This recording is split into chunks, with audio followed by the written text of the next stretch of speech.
Okay, you're good to go. Okay, thank you, Roberta.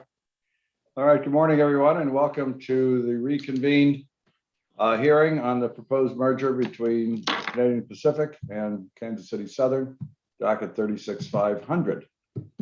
We were in the middle, hope beyond the middle of KCS rebuttal yesterday. We are going to finish today. We have a hard stop at 2 p.m. Eastern. So with that, David, proceed. Thank you, Chairman. We were well past the middle, at least of our planned presentation, and obviously, at any time, if the board has questions, as yesterday, we're happy to take any question on any subject.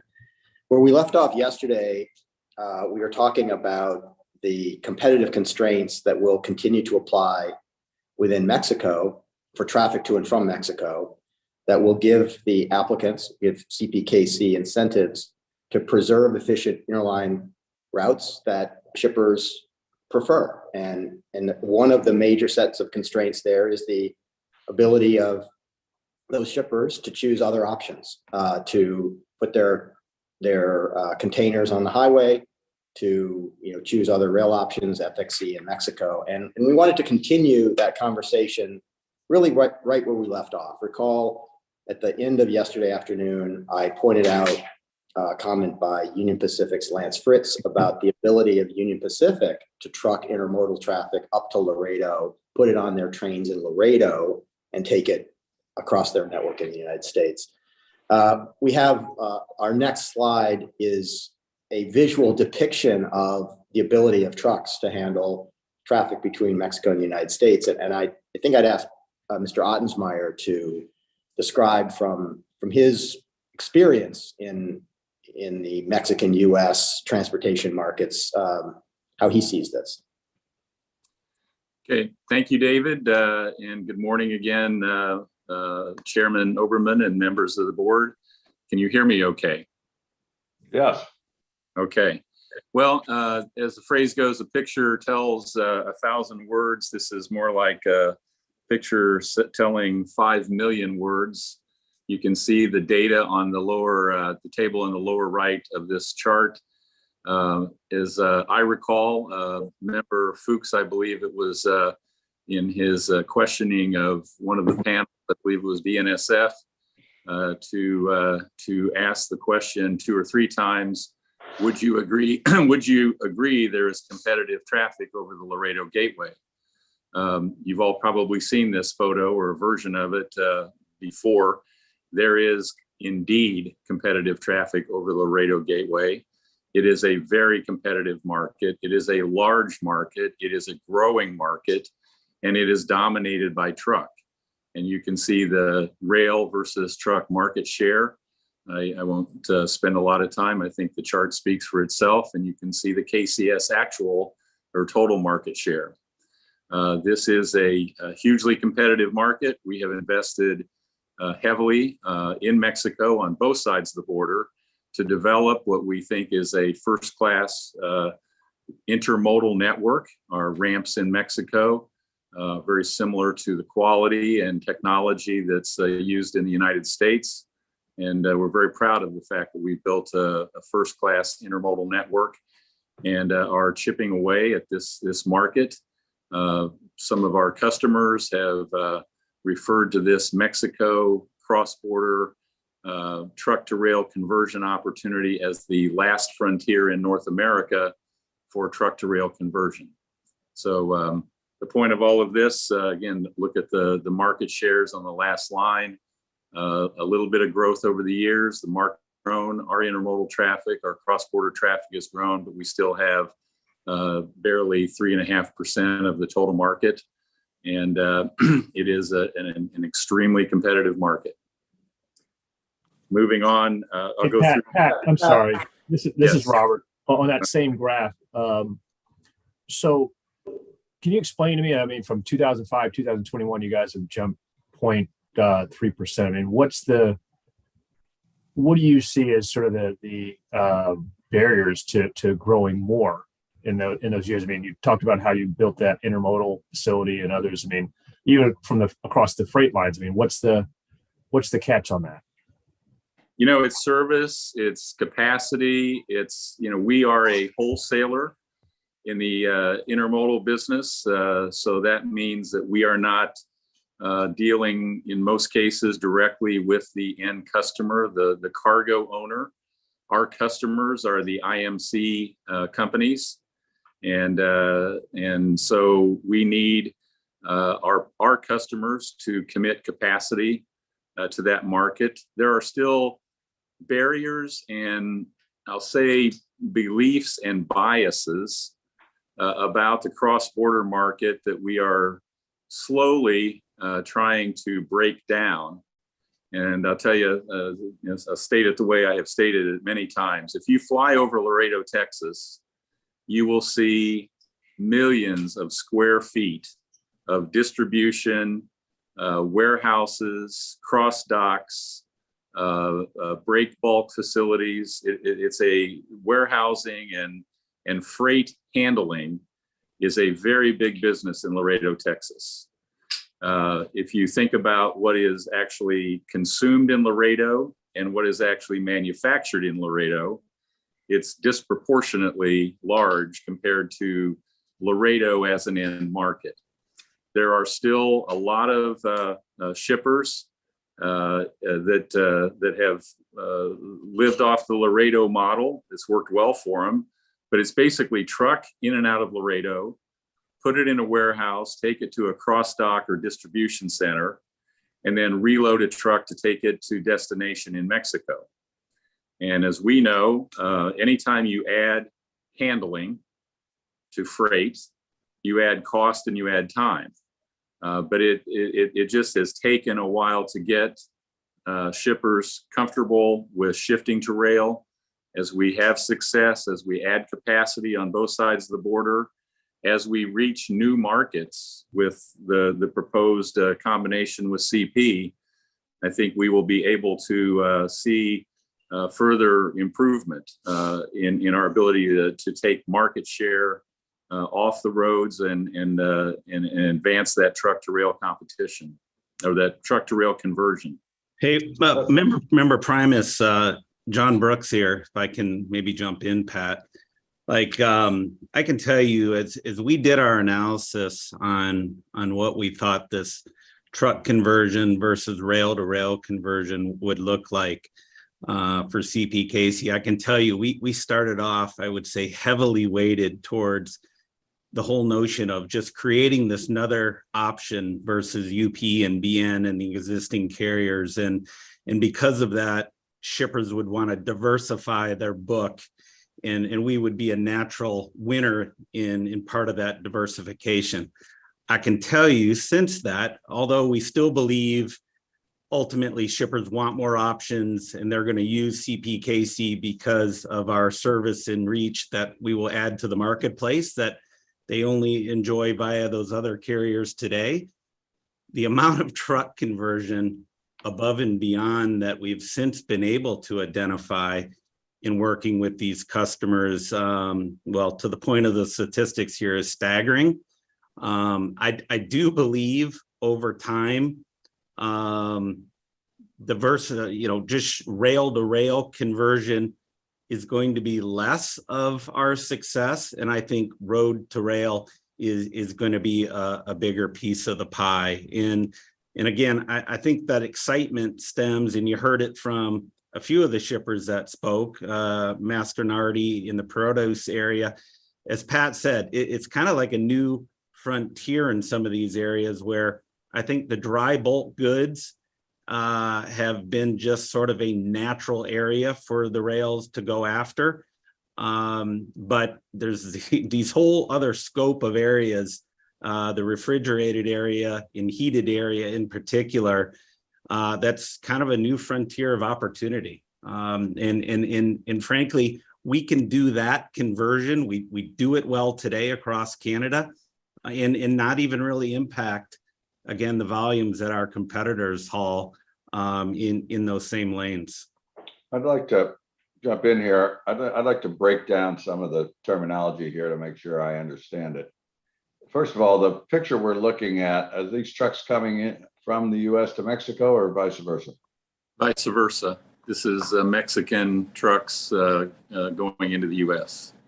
All right, so they're coming into Laredo. So when you say truck to truck conversion, so I gather, Pat, some of the material in these trucks is going to a place in Laredo, which is sort of the end of that transit. They're going to be manufactured into something else before they leave Laredo. Is that right?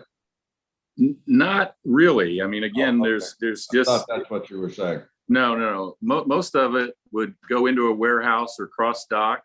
Obviously, some of it goes cross border to places in the upper Midwest and East Coast and Southeast. Laredo's not a huge manufacturing hub. It's really a distribution. Yeah. So it's going to be transloaded into some other kind of container? It could be transloaded into some other kind of container. It could be mixed. For example, some of the large retailers that use distribution facilities in US or Mexico to serve markets in the other country. What they, and I know they do this in some cases that I'm aware of with our customer or in cargo owners. They'll take a truckload of widgets, same type of product, to Laredo, and then they'll break it into another truck with dozens or hundreds of other widgets, and then they'll move it directly to a store or distribution center in Mexico. So that it may not be. Wait, it's coming from Mexico, transloaded in Laredo, then back to Mexico? No. Transloaded into the U.S. or really both ways in that example. So there are distribution companies that move a truckload of freight, truckload of widget A into Mexico, and then mix it with lots of other products and move it direct to a regional distribution center or perhaps even a store location with dozens of different products. Wait, but are you saying that there are people who make widgets in the United States, they truck them to Mexico to be transloaded in Mexico and then sent back to the United States? No, that does happen in the auto business. You've probably seen the studies over time that because of NAFTA and because of some of the preferences in the auto parts and auto business, that products will move back and forth across the border multiple times before they are in a final finished product. Chairman Overman, if I add a bit of color, this is Keith. That's a perfect example. You may have a fender or a hood per se that's stamped at a stamping plant in the U.S. that's trucked to a Mexican manufacturing facility. Could be Chevrolet, could be Ford, could be Honda. Then that fender becomes a car. Then that finished vehicle gets shipped by rail or by sea or by truck back into U.S. markets and consumption areas. That's not uncommon. That's very common. And there's one opportunity that's developed in anticipation of and hope of the single line service that we're going to provide, where a U.S. manufacturer, they built or in the process of building a manufacturing facility in Mexico near Monterrey that will produce a key component to operate this piece of machinery that then, after being produced in Monterrey at their factory, has to be shipped to Iowa to be assembled with the final product that they manufacture and sell for U.S. consumption and U.S. use. In the absence of our transaction, the default mode for that would be truck. If our transaction's approved, then a natural supply chain enabler will be a direct single line haul from Monterrey. It'll be trucked in to the intermodal terminal, loaded on the train. We'll take it into the closest intermodal location, which in this case likely would be Kansas City, deramp it, and then it's trucked the final mile to the manufacturing facility. Well, I'm trying to get a sense of, because I didn't quite understand the truck to truck and rail to rail conversions that Pat was talking about. So the truck to truck, I take it, is where a truck comes into Laredo and is broken down and then repackaged with other widgets and sent on by truck. That's correct. And the what's the rail to rail conversion going on in Laredo? This is where you're interchanging with UP? Correct. Chair, if I may step in, I think what Mr. Brooks was describing as the rail-to-rail opportunities, he was talking about opportunities for CPKC to grow its traffic base. Yeah, I so thought Pat was talking about the chart as to the existing traffic, that some of it is rail to rail, and I was trying to understand what that was. yeah, the rail to rail, a good example, Chairman Oberman, might be today at, again, let's go to the same terminal in Monterey. An intermodal customer might load a container that would go to Laredo, KCSM, interchange to UP. UP would haul it to Chicago, would de-ramp in Chicago and go to the ultimate customer. So our opportunity, we can handle it cradle to grave. It would come into the same ramp, which is the KCSM intermodal terminal near Monterey. It would load a CPKC train in this example, and it would go straight to Chicago. It'd be a single line move. There'd be no interchange. There'd be one carrier to hold accountable from cradle to grave for the service offer. Well, one of the things that concerns me in looking at this chart, which is directly related to the merger, although I do have a follow-up question, is that the intermodal traffic has grown by 50% in the last 16 years total, but KCS's market share has only grown by 10%.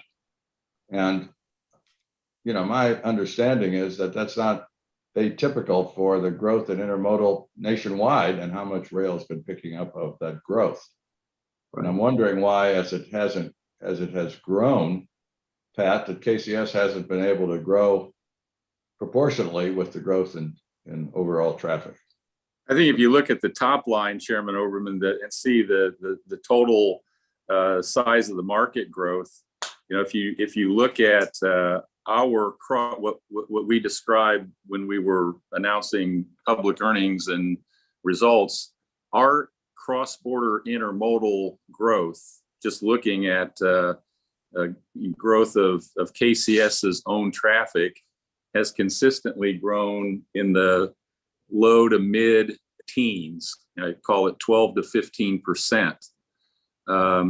So we've seen at Laredo. At Laredo, and that is the way we measure that. It's KCS on both sides of the border.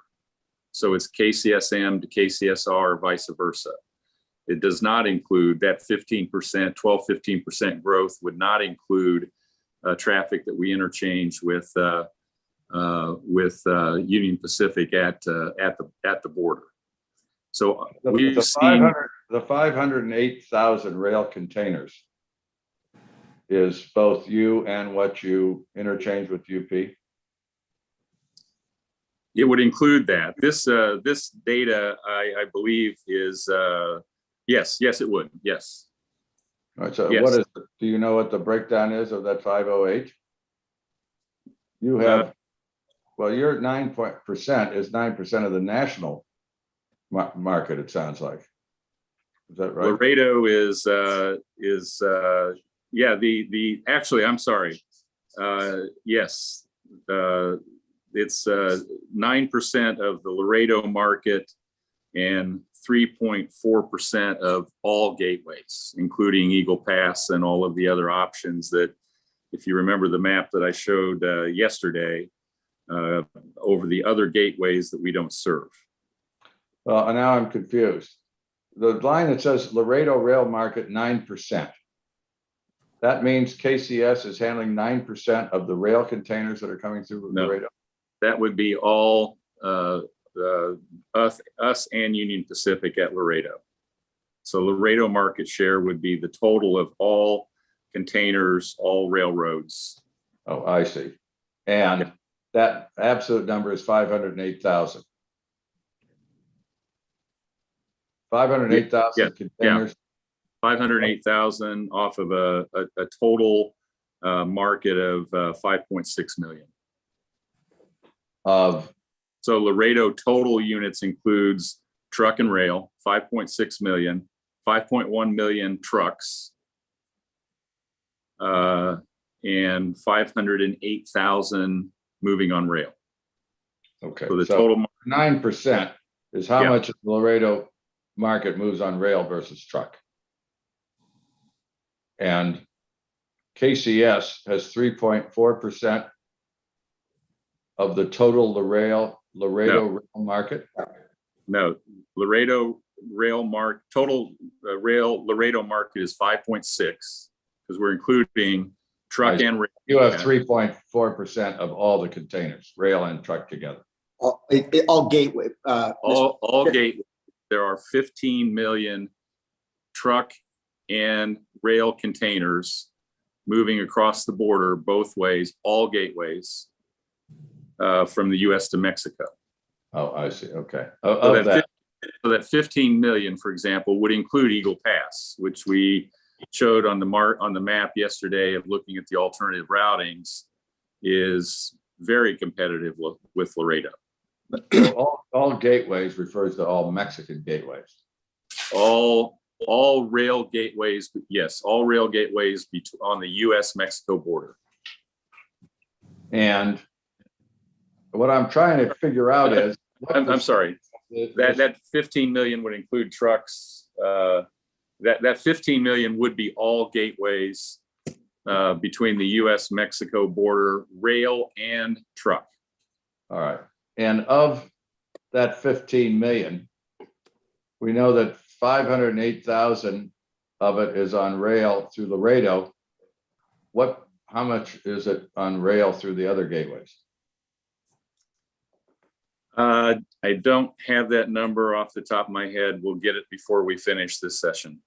All right, because the question is BN claims it doesn't get much use out of Laredo, and is BN being foreclosed from rail container traffic from Mexico beyond what it should be? So in order to answer that question from these numbers, you'd have to know how much rail container traffic there is at the other Mexican gateways. And this chart doesn't have that number, correct? Chair Oberman, if I may interject, I think actually the answer to the question of whether BNSF could be foreclosed has nothing to do with where its traffic is today. Well, it's a starting point, though. I'd like to know what the share of it is today. No, and absolutely, we can get you the answer to that question. But I want to, if I may, direct your attention back to the discussion we had about BN's choices, right? So you saw in the BN presentation that bar graph that showed their grain traffic at Laredo, and then you saw the spike upward in their intermodal traffic at Laredo. BNSF and KCS entered into an agreement, notwithstanding all of these incentives to foreclose that we heard about, and some of the intermodal traffic that BNSF brought to Laredo under that agreement is intermodal traffic going to the Alliance ramp on the BNSF. The Alliance ramp is in Dallas. KCS has a direct single line route to Dallas. So notwithstanding all of the incentives you heard about, KCS did a deal with BNSF over Laredo and Robstown for BNSF's intermodal traffic going to Dallas.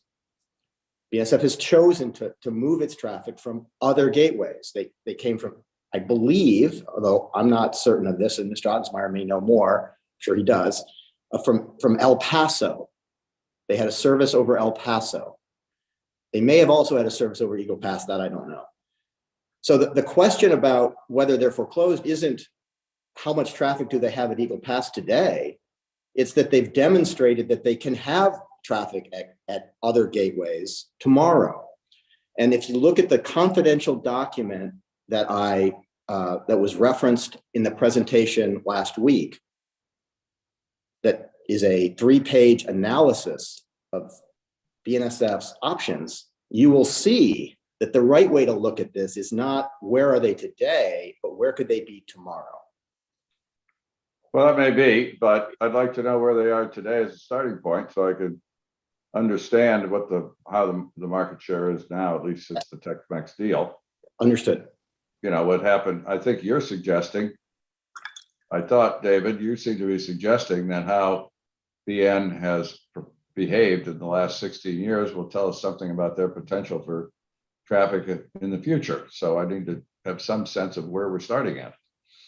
And Absolutely. But all I'm suggesting is that there's no one litmus test. No, I In understand. testing the options, we look both at where the traffic has shifted, and in the grain markets, it is absolutely shifted to Eagle Pass for BNSF. If you look at intermodal, BNSF had intermodal options over El Paso. They may well have them today, but they did a deal with KCS that brought the traffic to Laredo in this service, notwithstanding that KCS has its own route to serve the Dallas market. And I understand that. So anyway, it would just be helpful, I think, as long as follow up on Pat's use of this chart to break it down a little more. I do have, Chairman Overman, I have a couple of data points here. May not be completely satisfy your question, but in 2021 over Eagle Pass, there were 334,000 containers north. And by the way, I also point out, this is only northbound truck and container traffic. This is from the U.S. Department of Transportation data measuring imports into the U.S. So this is only northbound. It's only one way of the move. But Are those rail containers, Pat, or all containers? Those are rail containers over Eagle Pass, 334,000. And that would have to be all BN, or they're the only people who use that? It could be BN and UP. Okay.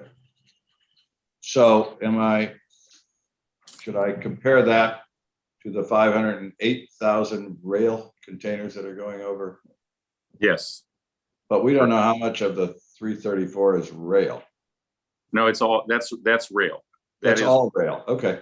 I don't know how many trucks there are over Eagle Pass, but that would be all rail containers over Eagle Pass. All right. And is it your contention that a shipper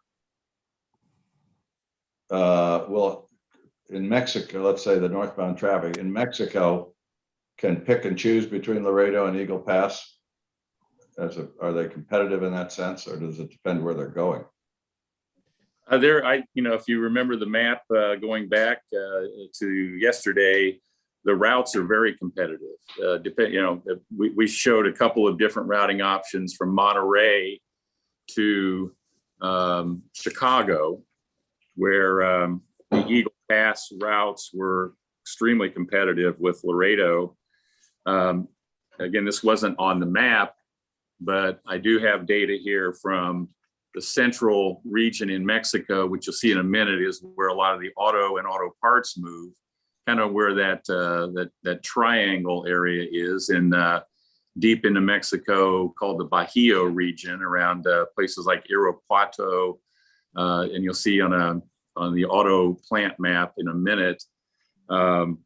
I've got the mileages UP with Ferromex over Eagle Pass is 2,370 miles.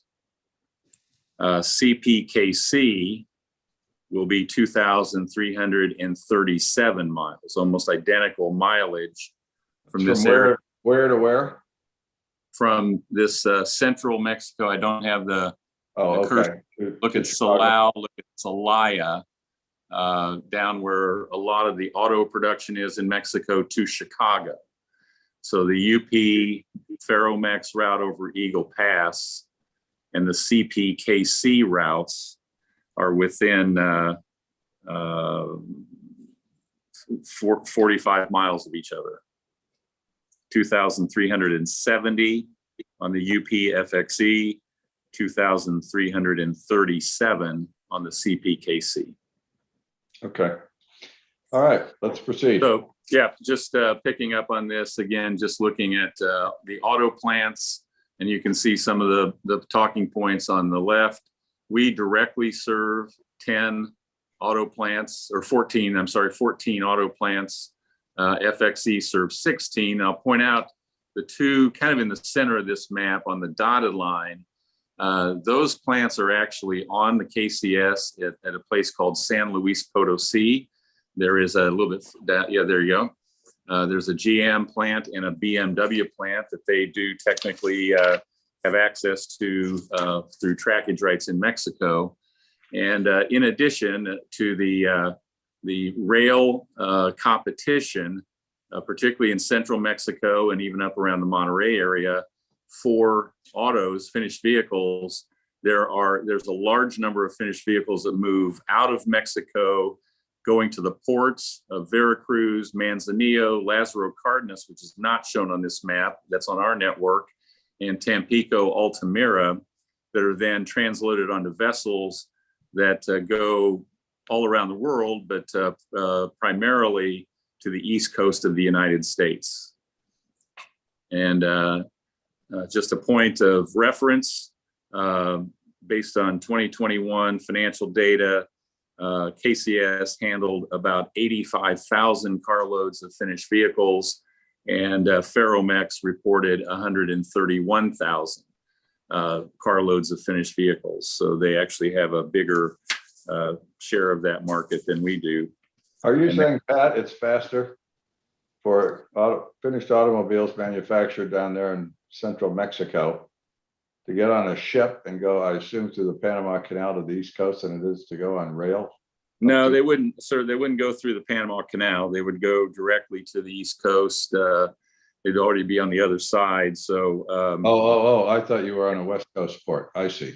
no, You're on the Veracruz, You're on the Gulf side. the West Coast, we have actually moved vehicles from deep into Mexico via Lázaro Cárdenas to the Pacific Northwest and West Coast of North America. But most of those vehicles that go to the West Coast of Mexico would go to South America or Asian markets. All right. The Tampico, Veracruz is the largest automotive port in Mexico.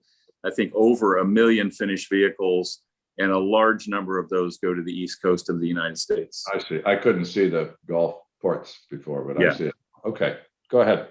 And then we'll back up the grain markets. I think it's there we go. Again, grain markets. And you can see here the total rail Laredo Gateway is 38%. If you look at the column on the far right, Ferromex actually has, because of their larger network and in some of the more agricultural areas of Mexico, they have 38 shuttle loading facilities, according to their website, 38 shuttle loading facilities on the Ferromex network. We have 14, and they handle roughly 3 times as many carloads of grain than as we do between the US and Mexico, mostly US grain exported into Mexico.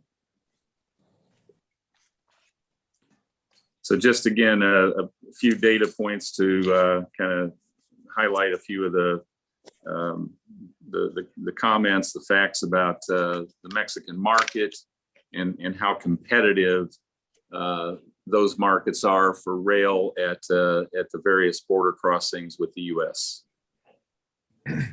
And just to very briefly jump back to intermodal, BNSF put up a graph that showed intermodal markedly increasing from December 2016 to the present at a pretty consistent clip. And, I'm wondering, and it seemed to me, David, you were contending that a lot of that intermodal shifted from BNSF's other rail gateways to Laredo. Did I interpret your filing correctly to say that in the midst of that shift, BNSF had sort of no documentary, contemporaneous evidence indicating that they were being squeezed by a monopolist during that shift to intermodal? There's no evidence in the record at all that BNSF or anyone else has been squeezed by KCSM ever on any traffic.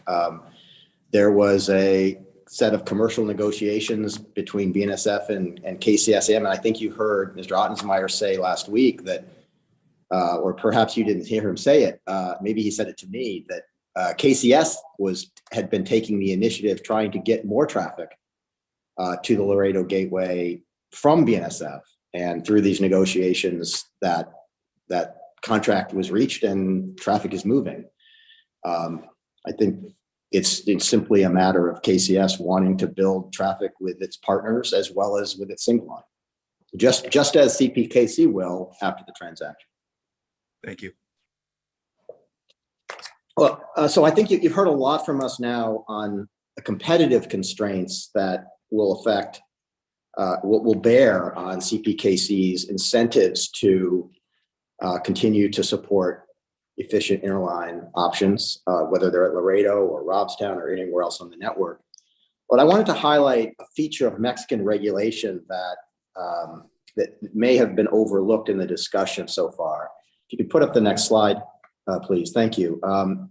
So remember the theory that UP and BNSF are espousing about how CPKC would manipulate the Mexican rate factor between, we give an example here of a point in Mexico, Interpuerto, just picked one, and Laredo. The same would be true if this were a Robstown move on BNSF or a Laredo move going to UP.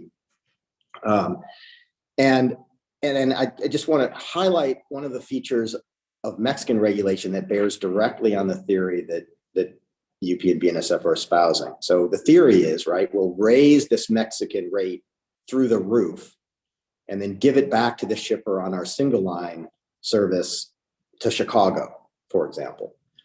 And UP or BNSF will be squeezed. You know, I just want to underscore, you know, first observation about that is you never see in any of their examples them even lowering their division by $1. They want to keep their entire division that they have today 100%. That's what really this is all about, probably.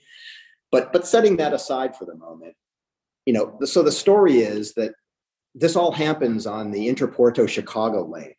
It's competition there, and it's KCS or CPKC making the decision to manipulate the rate on the Interpuerto to Chicago traffic.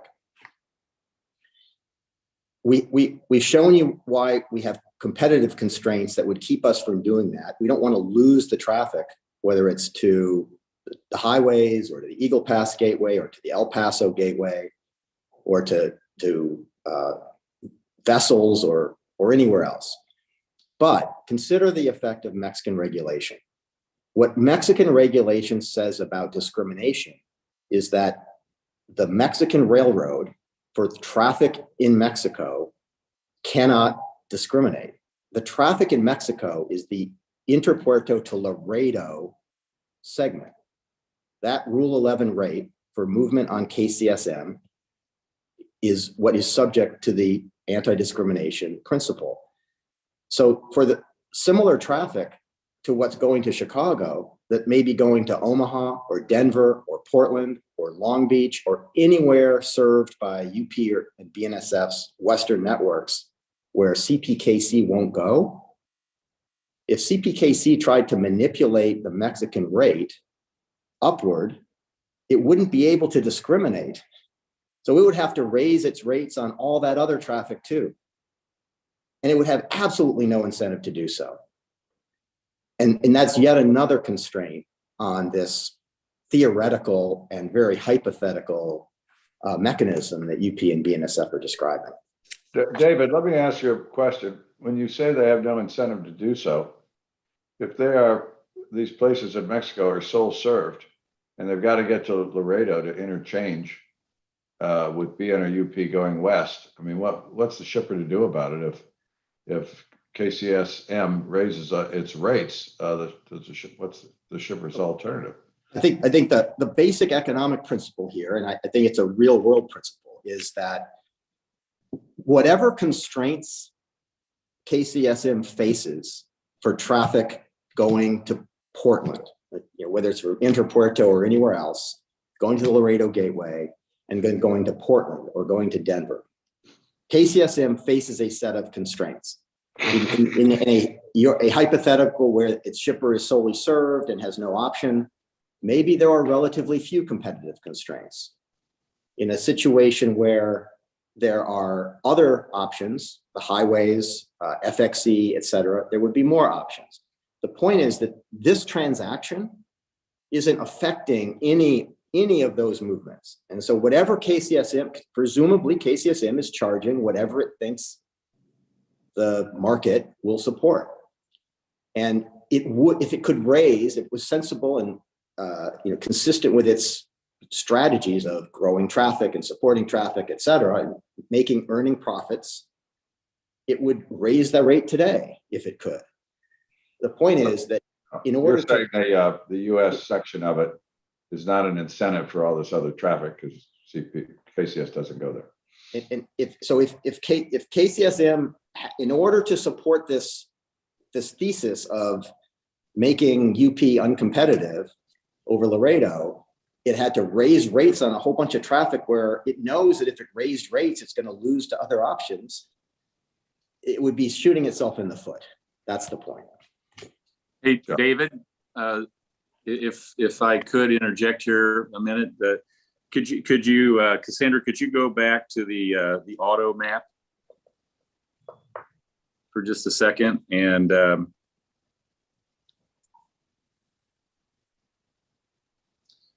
I give a different example. If you look at the center of that map, go back to San Luis Potosí. That's the location of Interporto, which is our intermodal ramp in San Luis Potosí. Might need some mute. Okay. So look at those two. The blue is, I believe, is General Motors, and the red and the yellow is BMW. What's not shown in this map is our line from San Luis Potosí to the left, to the west, to a place called Aguas Calientes. We connect with Ferromex at Aguas Calientes. Under the Mexico rate regulations and rail regulations, we would be obligated to commit a rate and offer service from Interporto to Aguas Calientes. And then that would connect those customers to the Ferromex route that then could move to border crossings with the BN and the UP. Got it. Thank you. So I'm transitioning now to address the remedies that UP and BNSF have proposed. I think we've talked about the fact that there's no competitive harm that would be a necessary predicate for any remedy. I think in addition to that, considering the anti-competitive and other pernicious consequences of the remedies that UP and BNSF have proposed, ought to demonstrate that trying to regulate here in the way they've suggested would be affirmatively harmful to the public interest. I think the descriptions that I heard from BNSF in particular, but also from the other advocates for some kind of mileage prorate remedy, to my ear, made those proposals sound even worse than they were before those advocates came before you. They're explaining in detail what they had in mind. But let me step back and give some history about the starting with this I-5 agreement that BNSF has pointed to. BNSF last week suggested that, in connection with this proceeding here in 2021 and 2022, it sort of woke up and thought, what a great idea it would be to suggest the I-5 agreement as a way to protect us over the Laredo Gateway. Well, this I-5 agreement has some history in KCS, Tex-Mex, TFM matters going back all the way back to 2003. BNSF and UP were both active participants in that merger case, and Union Pacific proposed exactly what BNSF is proposing now. Exactly. This is Union Pacific's comments filed in August of 2003. What were they asking for? An agreement modeled on the I-5 agreement. to implement the goal of preserving the Laredo Gateway on commercially reasonable terms. Their witness attached the I-5 agreement. BNSF was right there along with them. There's nothing new about this. The STB, the board, in its wisdom, rejected this and didn't even give it the benefit of all of the reasons why this wasn't a good idea. Instead, the board concluded that there was no competitive harm that would support any condition. And all that the board did was held KCS to its commitments regarding keeping the gateway open. I think a little bit more history about where the I-5 agreement came from may also be helpful. It's sometimes described as if it were a condition imposed by the board to remedy a vertical merger competitive harm situation. That is just not the case. This is Union Pacific's testimony in 2003 explaining where the I-5 proportional rate agreement came from. Underscore agreement.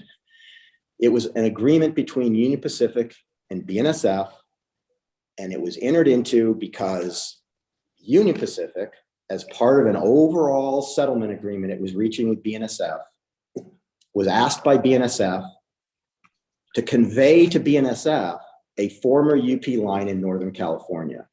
That had nothing to do with solving competitive problems in the merger case. It was just something BNSF wanted as the price of the broader settlement agreement. BNSF, as a result of that, got a single line route between the Pacific Northwest and Southern California, connecting those two nodes of BNSF's network, the Santa Fe lines in the south and the old Burlington Northern lines in the north. Southern Pacific, which UP was acquiring, had a line that had always traversed the north-south lane to Portland, Oregon. So Southern Pacific already connected the Pacific Northwest with the Southwest, but there were certain customers solely served on the BNSF in places like Washington State that Southern Pacific and Burlington Northern used to have an interline rate relationship to serve. And what Union Pacific wanted was to keep that traffic, or at least have a chance of keeping that traffic. So in order to sell the line to BNSF, Union Pacific insisted that BNSF provide this rate quoting authority for Union Pacific to quote rates to those BNSF served customers in Washington State. That was the commercial trade. For whatever reason, those parties back in 1996 or so decided that the way to do this was set up a matrix, actually quite complicated, that used the single line rates of BNSF and gave a mileage prorate factor to UP north of Portland. That was their decision for commercial reasons to implement this trade, where both railroads were getting something new. And in fact, this feature of the settlement agreement was offered as a pro-competitive enhancement in the context of the merger case. Nothing to do with solving a competitive problem, a pro-competitive enhancement. That's what they argued. So I think it's appropriate to start in our evaluation about the effects of the I-5 agreement as a condition here, just to understand that there's no history of the board thinking that this was a good idea to solve vertical competitive issues. That's just not at all what the I-5 agreement was about.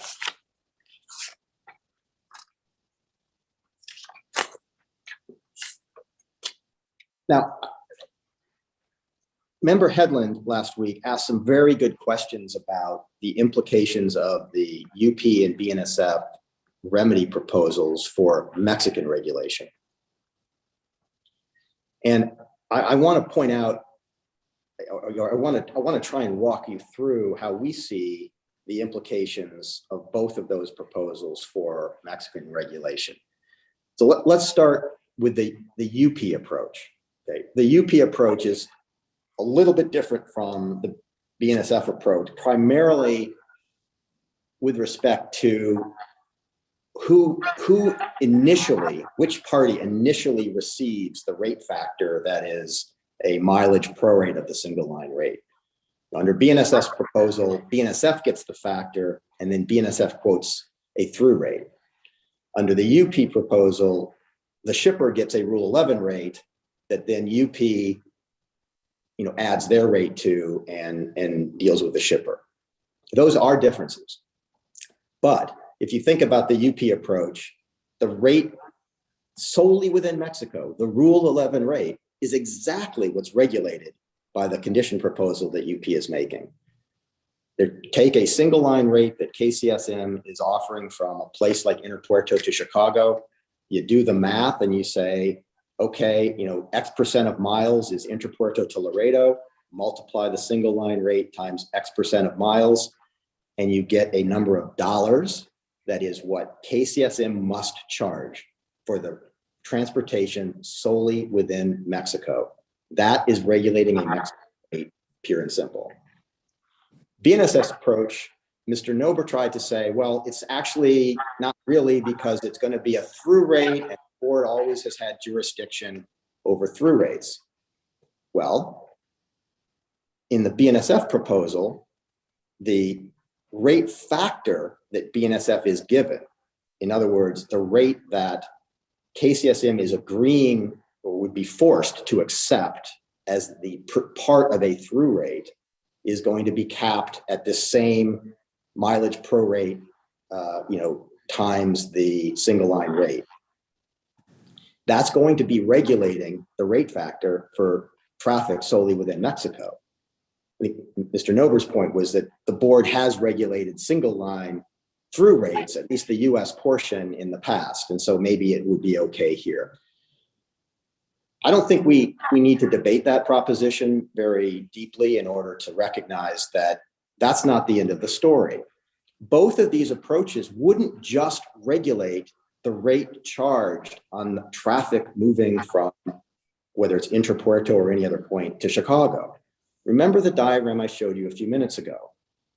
As soon as you say that KCSM has to give BNSF a rate, a factor capped on, capped at this mileage prorate between Interpuerto and Laredo, you're also telling KCSM that it can't discriminate against other traffic going to other places, even if it's unaffected by the CP-KCS transaction.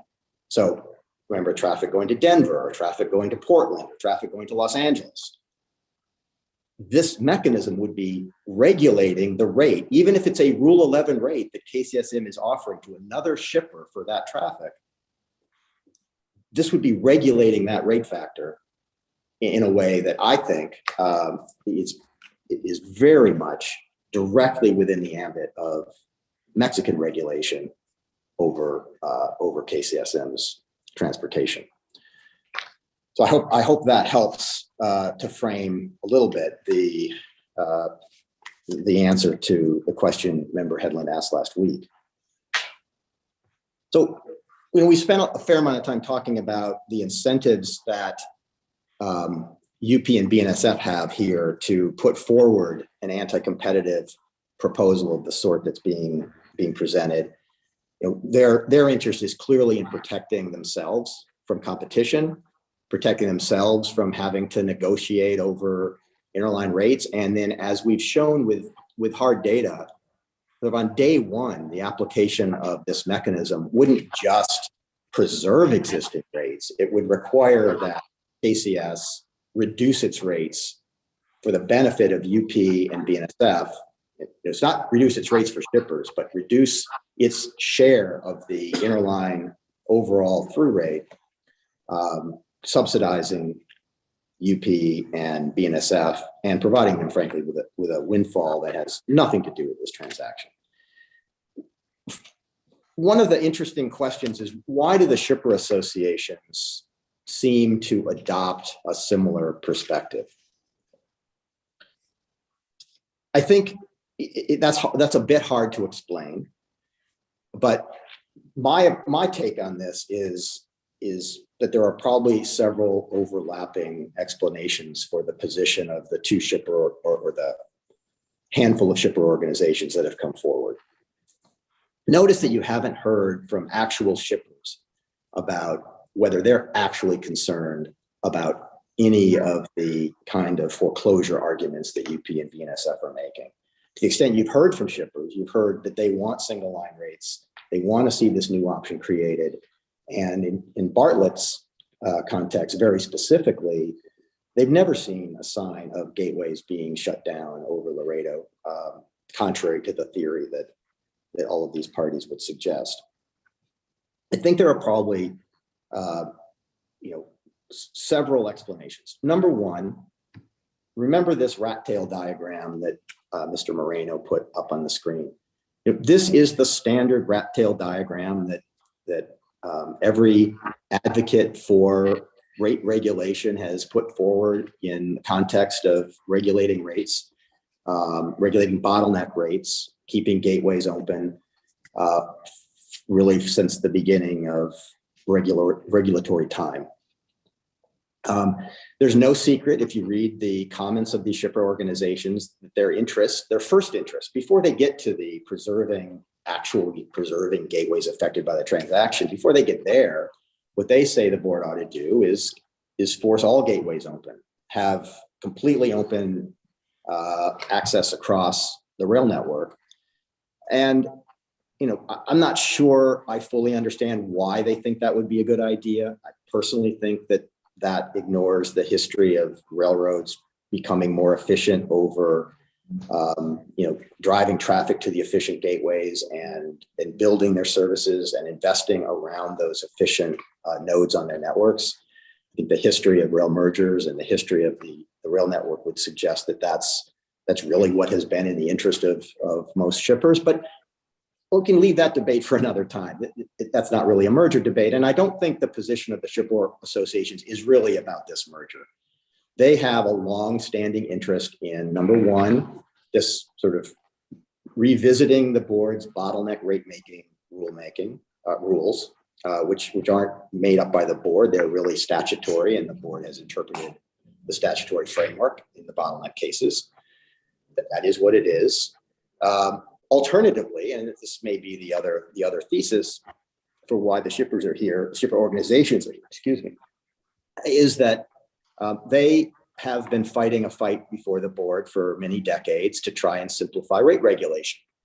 And unfortunately for us, CPKC is a current target of opportunity, and merger conditioning power is that they perceive as relatively broad. So they come forward to try and find a way to have at least some simple metric that applies to some rate somewhere. Might as well start somewhere. I frankly think they haven't really thought it through, and the consequences of what they're asking for from an economic standpoint and a practical standpoint in terms of its impact on the single line services and freedoms that CPKC ought to have in order to serve all customers better. But I would point to a third explanation, which is, and I really urge the board to look carefully at what Mr. McBride said in his presentation. He jumped in to talk about what the board really ought to do. And he pointed to the regulation of the natural gas industry by FERC. And what he was talking about was various aspects of FERC regulation in the natural gas industry. Also, I think there are analogs in the electric power industry where,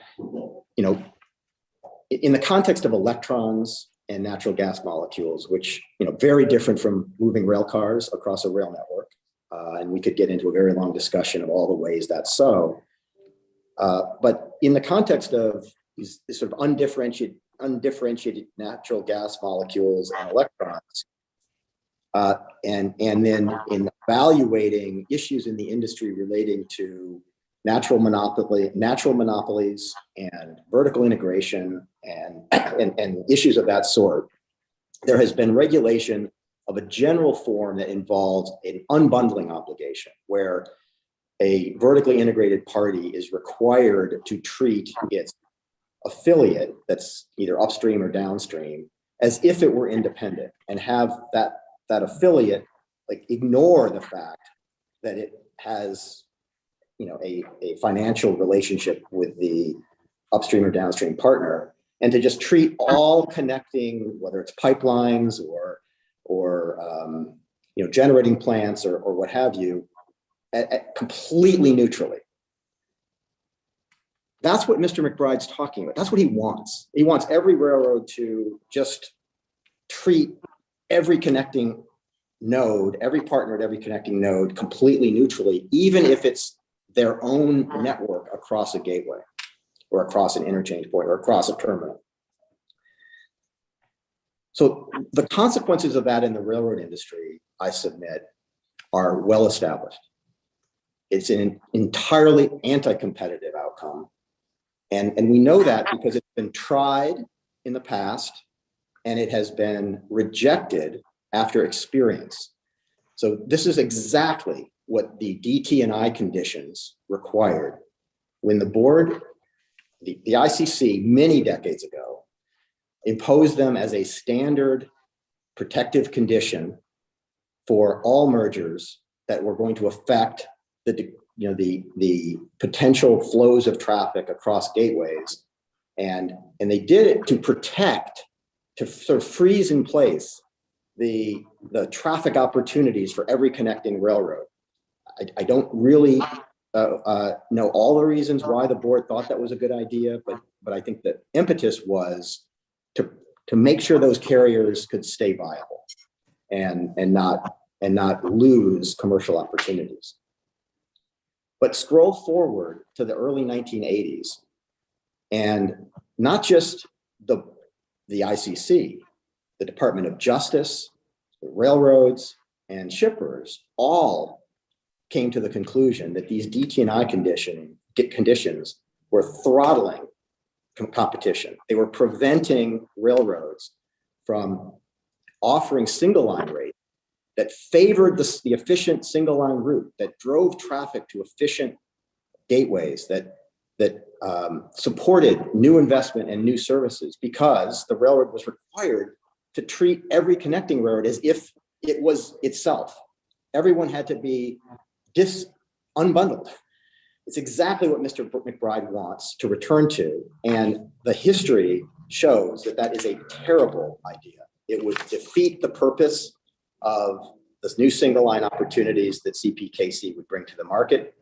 And it would defeat the transaction, and it would deprive shippers and the public interest of the benefits that will bring. I'm going to hand the microphone over to Bob Major to just offer some perspectives on these vertical competition issues, so-called, from an economic perspective, in light of what he heard last week. Let me just interject here for a second, David, and I don't want to cut anybody off, but we've got about an hour and a half to go, and you've got a few other issues to deal with. So if Dr. Major has covered points in his written submissions, we don't need to hear it, but if you want him to address us, go ahead. I just don't want to run out of time on the other issues. I think I would ask him, and I think he understands this already, that what he's really going to try to do is highlight how what he heard last week fits into the points that we've been making.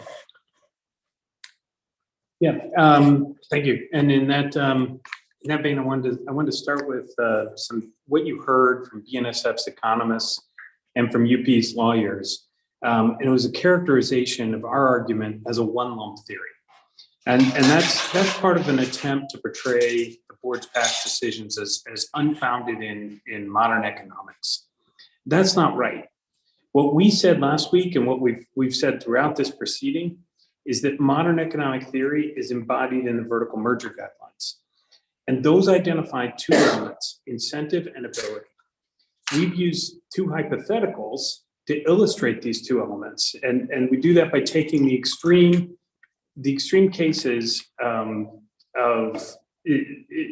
of those extreme cases is when we assume that the ability to influence markets is as extreme as UP and BNSF's economists are presuming. That extreme case is the one that is described as the one lump theory. I don't think we're trying to say that this hypothetical describes most shippers, or even that it fully describes any shipper. So in that sense, I would say they're correct that it's not depicting what really happens for most shippers. But what I disagree with is the implication that it's not useful for understanding the importance of incentive and ability. And you also heard that UP's economist replaces these terms incentive and ability with means and motive. And I wanted to speak a little bit about that because I think that's a very bad metaphor. It suggests that the decision-making that we're trying to model is something where CP and KCS are trying to commit a crime or do something else that we would think of as aberrant behavior. These incentive and ability come out of what economists consider the very standard analysis of how we model ordinary decision-making by firms. And we economists don't live in a world of saints and sinners. We just assume that the right way to describe how firms are going to make decisions, whoever's in charge, is that they're going to try and maximize their profits subject to the constraints that they face. And in that framework, which we consistently apply to decision-making, it means that if you're going to predict a change in behavior, if you're going to predict something like a merger is going to cause foreclosure, then that is only going to be a consistent prediction if incentive or ability are changing because of the merger. And what that means is that, well, let me back up and say, this is the same model that we use, that I use, that any economist would use in talking about the pro-competitive reasons for a merger. The incentive to provide better service is connected by this merger with the ability to offer single line service. That's the foundation for why we predict a pro-competitive effect. It's the same incentive and ability framework, the same profit maximization underpinning that drives the analysis. But applying this consistent framework to the question of whether there would be any incentive or ability that would lead to foreclosure lets us interpret the facts pre-merger or from a previous merger like KCS TFM in a way that has a lot of power for cutting through a lot of the alternatives. And so with that in mind, I wanted to talk about this example, which Mr. Nober presented. And in doing so, he was describing a situation that is a theory of how the behavior might change.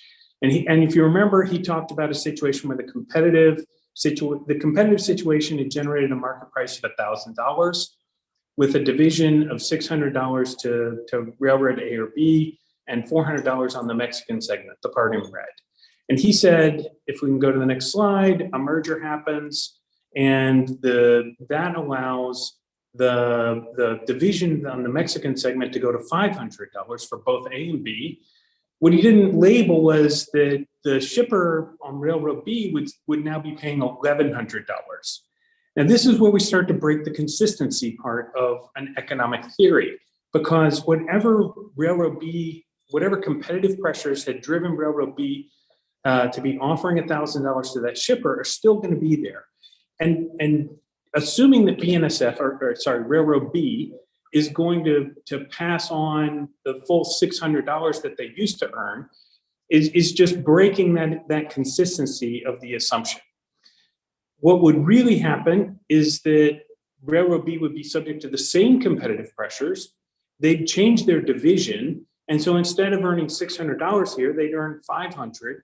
And the shipper would get the $1,000 that the consistent application of the competitive pressures would suggest.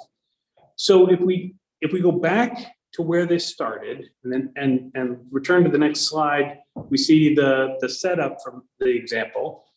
And if you look at that now with this fact in mind that the divisions would adjust, On the next slide, I've indicated what the margin is that carrier B might earn. And BNSF happens to report publicly a 34% margin. So that's how much I colored in on Mr. Nover's example, but it could be any profit margin. The theory requires there be some profit margin for there to be any incentive to try and win this traffic. So whatever that profit margin is, as the railroad with the Mexican segment, without a merger, raises the price. Let's go to the next slide. That would, so let's take that same $500 new price that Mr. Nober was talking about. It's going to be a reallocation of the profit that carrier B used to be earning to the railroad in Mexico. So without a merger, that railroad could have been earning more profit. It could have been earning a bigger share of the profit that railroad B was earning and the profit that railroad A was earning, if the assumptions are correct underlying this ability that they have to just raise the rates like this. That just raises the question in my mind as an economist of why weren't they already doing this? Why were they not earning this money before they ever had a merger? They weren't maximizing their profits, or they actually have some constraints on what they can do. And they really cannot raise that price by $500. They can't raise it without a merger. They can't raise it with a merger. That's the kind of consistent application of the theory that makes all the things you just heard about all the constraints that KCSM faces, the competition from trucks, the competition from ships, the competition with other railroads in Mexico, all of that is relevant in exactly this question of, do they actually have this ability to raise prices at all? Now, I want to be clear, I'm using the logic of basic economic principles applied here. We've used a little bit of the example or the hypothetical of the one monopoly theorem, but we're not relying on a presumption to get to this. We're just recognizing the facts.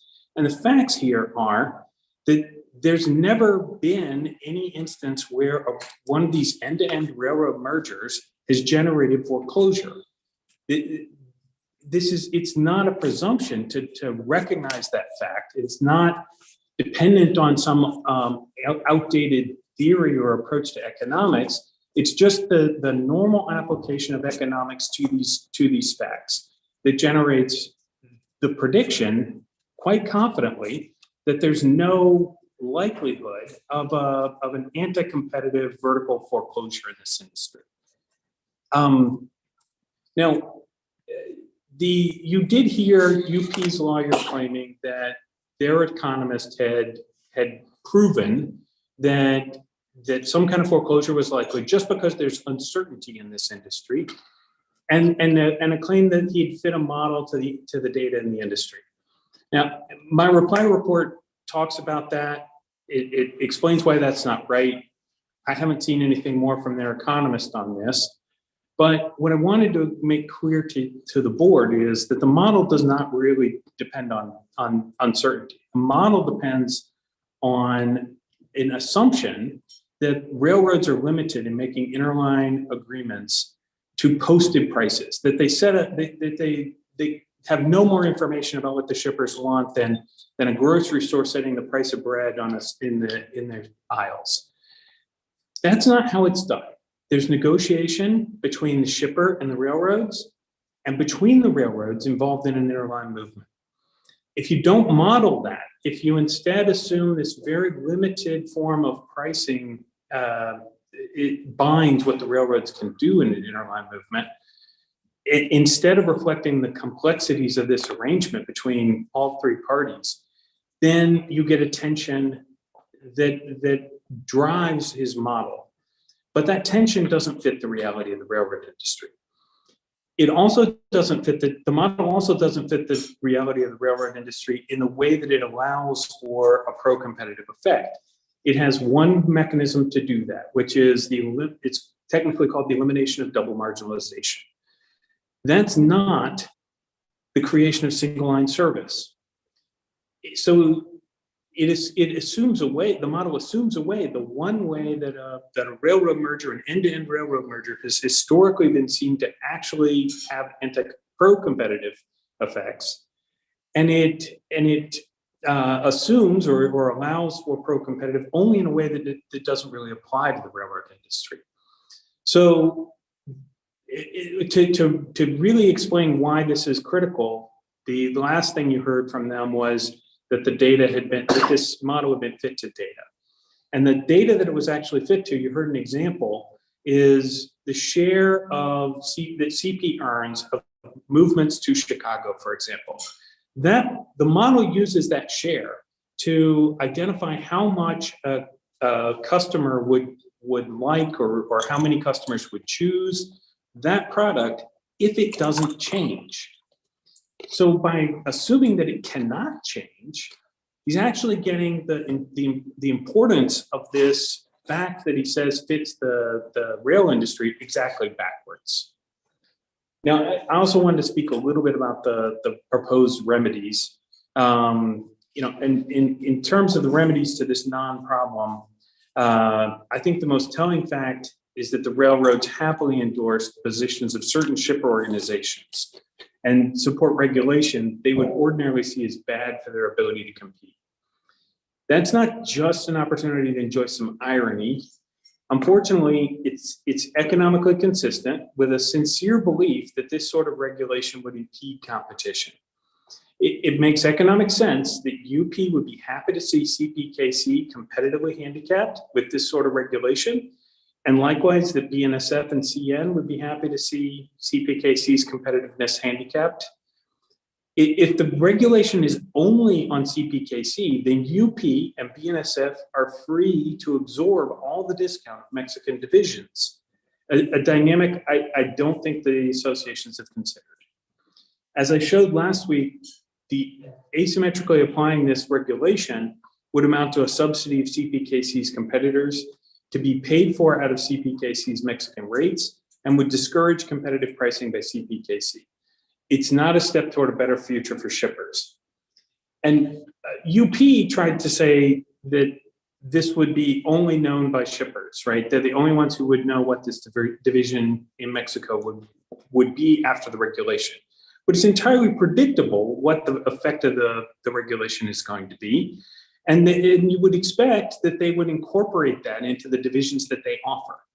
And so if I think about this not as pricing cereal on a bread aisle, bread on the supermarket aisle, but instead as a negotiation, I would fully expect that UP would just anticipate exactly what the effect of the regulation is going to be, mark up their division by about that much, and interact with the shipper in a negotiation that gets back to the same kind of, until they get back to the same kind of pressure they were feeling before that determined what the rate was going to be. So at the exact same rate or pain point for the shipper, UP will have absorbed all of the benefit of the effect this will have on the divisions.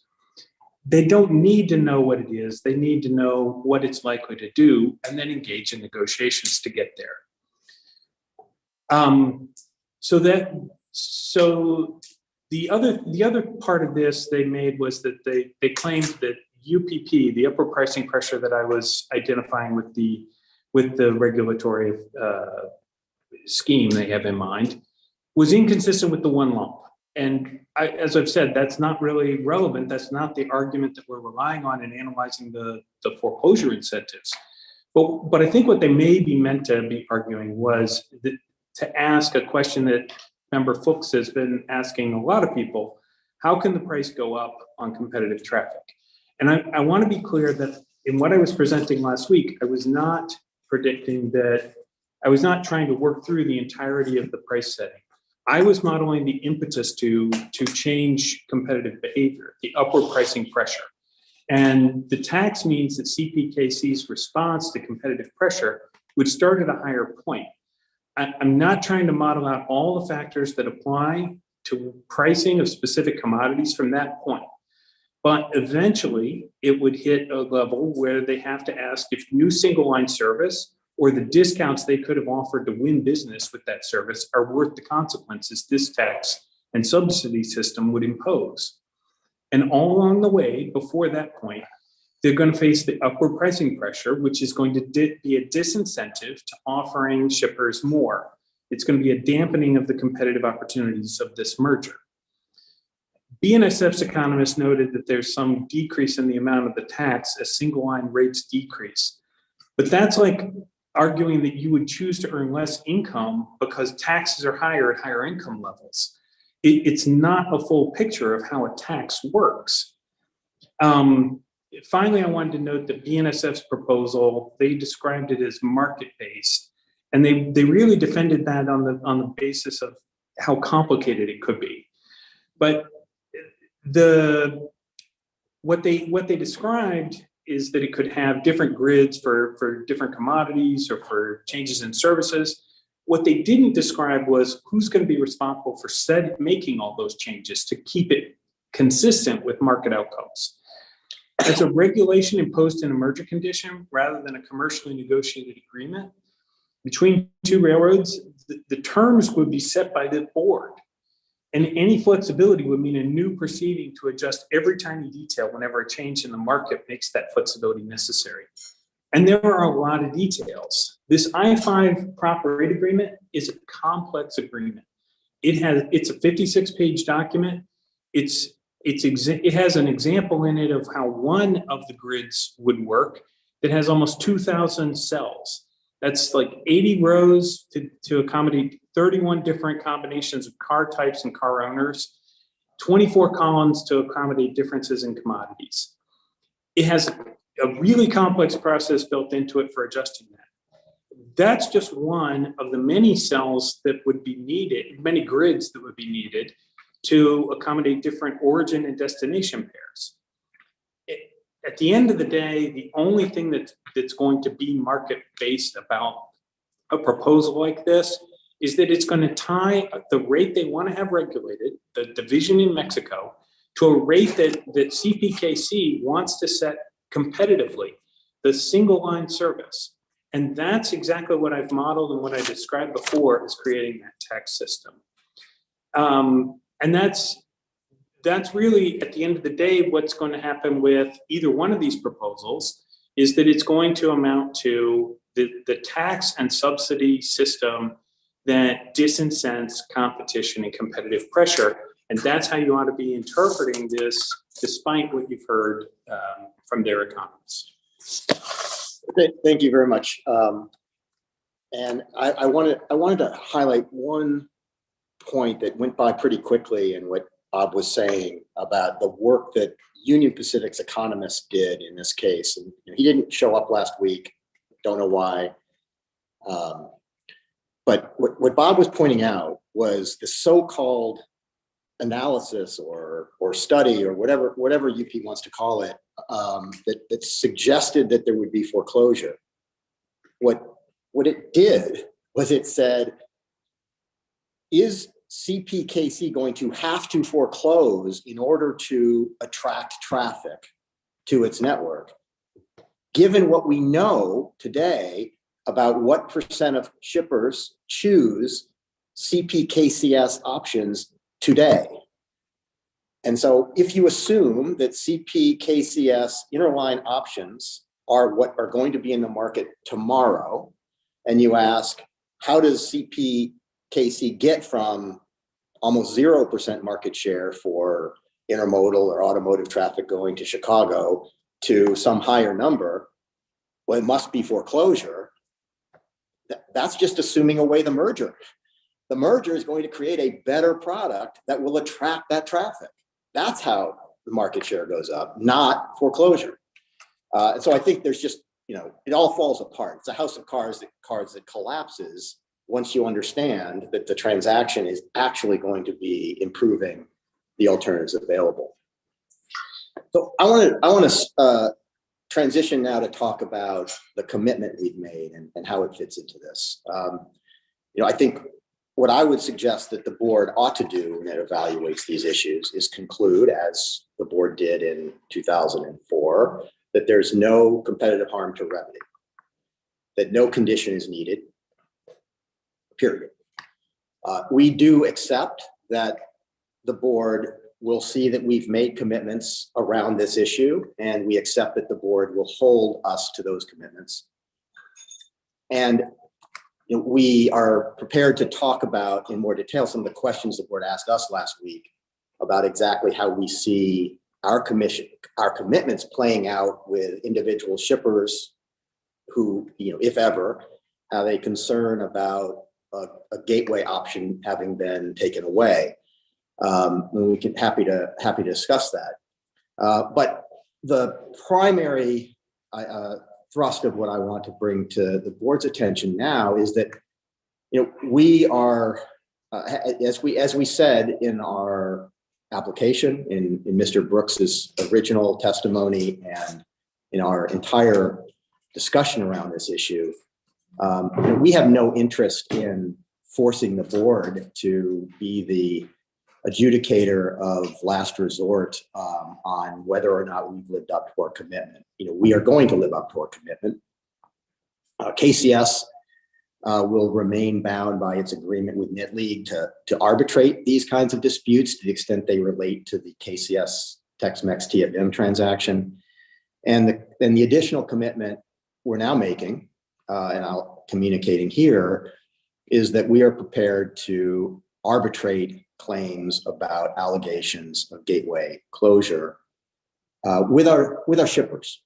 So if a shipper, armed with the full access to transparent information that we've already discussed, have a concern that we've taken away an option that they had before, and the merger is the reason for it, and that we've shut that down in some way through commercially unreasonable action, whether it's on service, we no longer support service over the gateway, or whether it's on rates because we've manipulated the rate factor upward to make an interline option non-viable. That kind of claim, we would arbitrate with that customer. Now, our preference, of course, we'd have a conversation with that customer and we'd work it out. But if we can't work it out, we would agree to arbitrate. Some of the basic principles. David, you're actually touching upon an issue that I had a question about the other day. And since time seems to be of the essence, I'm not sure if this opportunity is going to present itself again. With regard to the Knit League agreement, the language that's contained within that agreement, in my view, is somewhat vague as it relates to disputes arising under the agreement with respect to matters within Mexico. Yes, And- I understand. Yes, I'll address that. Okay. So- Yeah, I was hoping to get some clarification on that. So in the KCS Tex-Mex transaction, the agreement that was worked out between KCS and Knit League in that case had specific, I don't know if it's accurate to describe it as a carve out, but they specifically addressed ways in which Mexican rates would or would not be covered by the potential arbitration about the commercial reasonableness of those rates. That is what it is. That's the KCS Knit League agreement. We're not changing that. It stays the way it is. With respect to our arbitration commitment, what we're describing is an arbitration process. It would cover assertions that the Laredo Gateway was closed by virtue of CPKC's commercially unreasonable rate or service on the Mexican portion of an interline move over Laredo, as an example. We're not carving that out. Okay, perhaps in a follow-up. So I think if I understood you correctly, the language of the Knit League agreement will remain as is. Are you intending to adopt that exact language as it relates to arbitration? So what we're proposing to do is to adopt the language as it relates to the procedures for arbitration, but not as it relates to the question of whether the arbitrator can address a Mexican rate factor.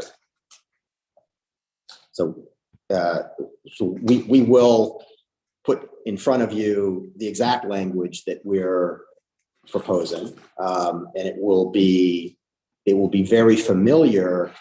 And if you have in mind the paragraph of the knit league agreement there that refers in the last sentence to this carve out I've mentioned, that last sentence won't be in the language that we're proposing. Is that paragraph 6 by any chance? It may be. I don't have it. I don't have it in front of me right now. I think there are two paragraphs that interact in that Yeah. agreement. But And I think what you're saying is that if we're on the same paragraph and that's a question, the final sentence would be out, but also you're intending to submit that language to the board, and we'll be able to review that. well, so yes, absolutely. And what I just kind of to go back to where I started, we are going to clarify our commitment. It will be our commitment. That it's not a proposal for the board's further condition crafting. It will be the commitment that we're making. It will implement the commitment we've already made, actually, it just as a mechanism for adjudicating these issues rather than having the only recourse be to the board if there's a disagreement. But to review, just to be clear about some of what we're proposing, we are proposing to have the question of whether we have acted in a manner that closed a gateway through commercially unreasonable conduct, whether it's rate or service related. And so that's what the arbitrator would be asked to decide. We would apply a safe harbor that would cover existing rates. So, if the complaint is that an existing rate is commercially unreasonable, that's not covered by our commitment. The merger is not affecting existing rates. If they stay where they are or they go up by less than inflation, whether it's Mexican inflation or US inflation, that's what we mean by applicable. Then there just won't be an ability of an arbitrator to say we acted in a commercially unreasonable way. If they go up above that level, then the shipper thinks that we acted in a manner that was commercially unreasonable, and they bring that to us and we can't resolve it, and it goes to arbitration. The question for the arbitrator would be, did we act in a commercially unreasonable way that closed a gateway? And in that context, the arbitrator then would decide yes or no. We are not going to give the arbitrator the ability to prescribe the rate we must charge. It would be then incumbent upon us to go adjust and fix the problem that our conduct had created. That is what we're proposing. One more question, David. Does your arbitration commitment extend to movements that are wholly within Mexico? No.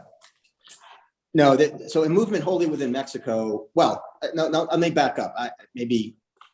So if we're talking about an origin and destination pair wholly within Mexico, the answer is no, because none of that traffic would in any way be affected by the transaction. There's no way in which CP could participate in any of that traffic. There's no way CP, the combination, would change any of the dynamics of the way KCSM would handle traffic wholly within Mexico. If your question was, would it cover the rate factor or the Rule 11 rate that we would be offering that was entirely within Mexico? So, we gave the Interpuerto to Laredo example, right? For interchange with Union Pacific, as to go beyond, it would cover that. Okay.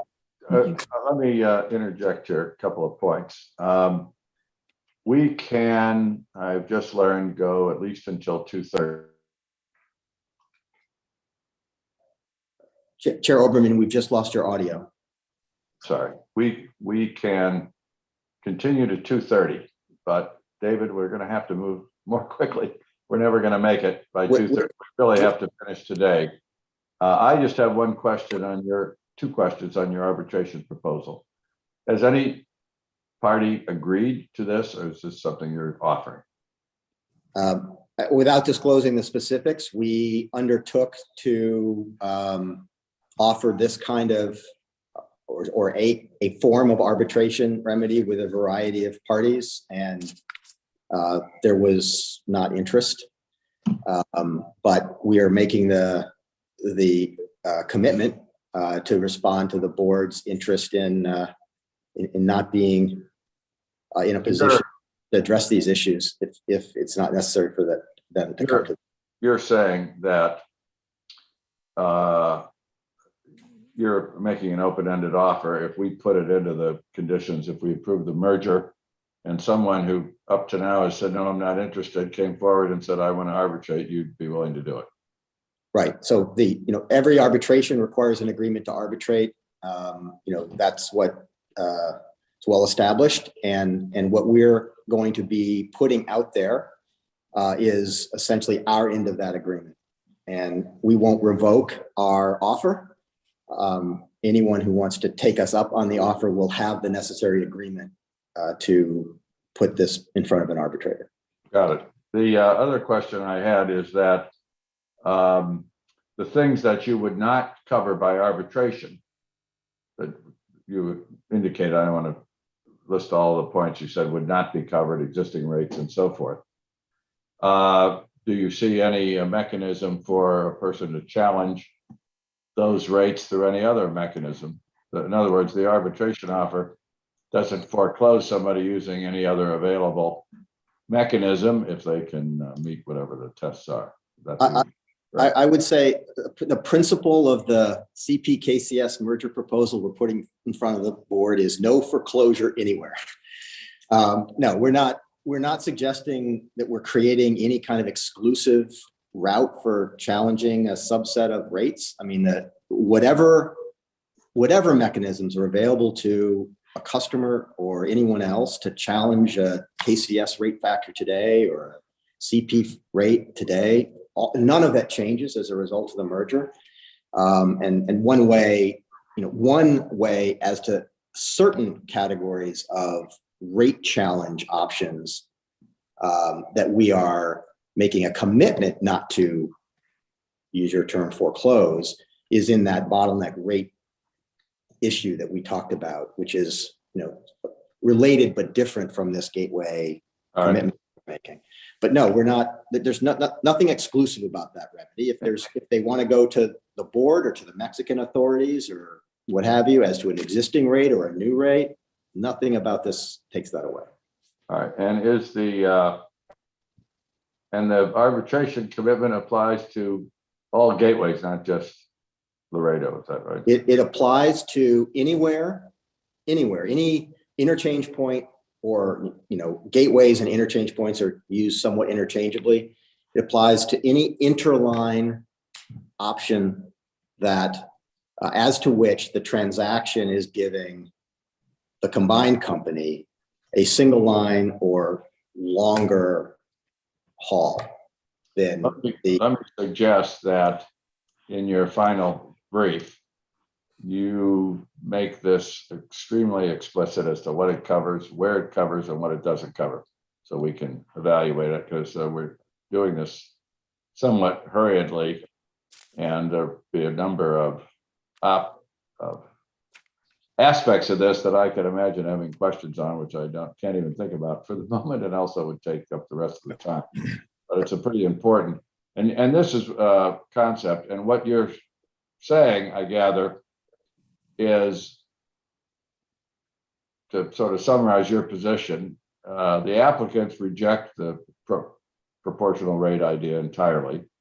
You're not suggesting any other formula for measuring gateways. You're just saying that if you're agreeing to the commercially reasonable standard, and to the extent anybody wants to know what that means, you're willing to submit it to an arbitrator to figure it out in a particular case. That's the way I understand it. That's a fair summary.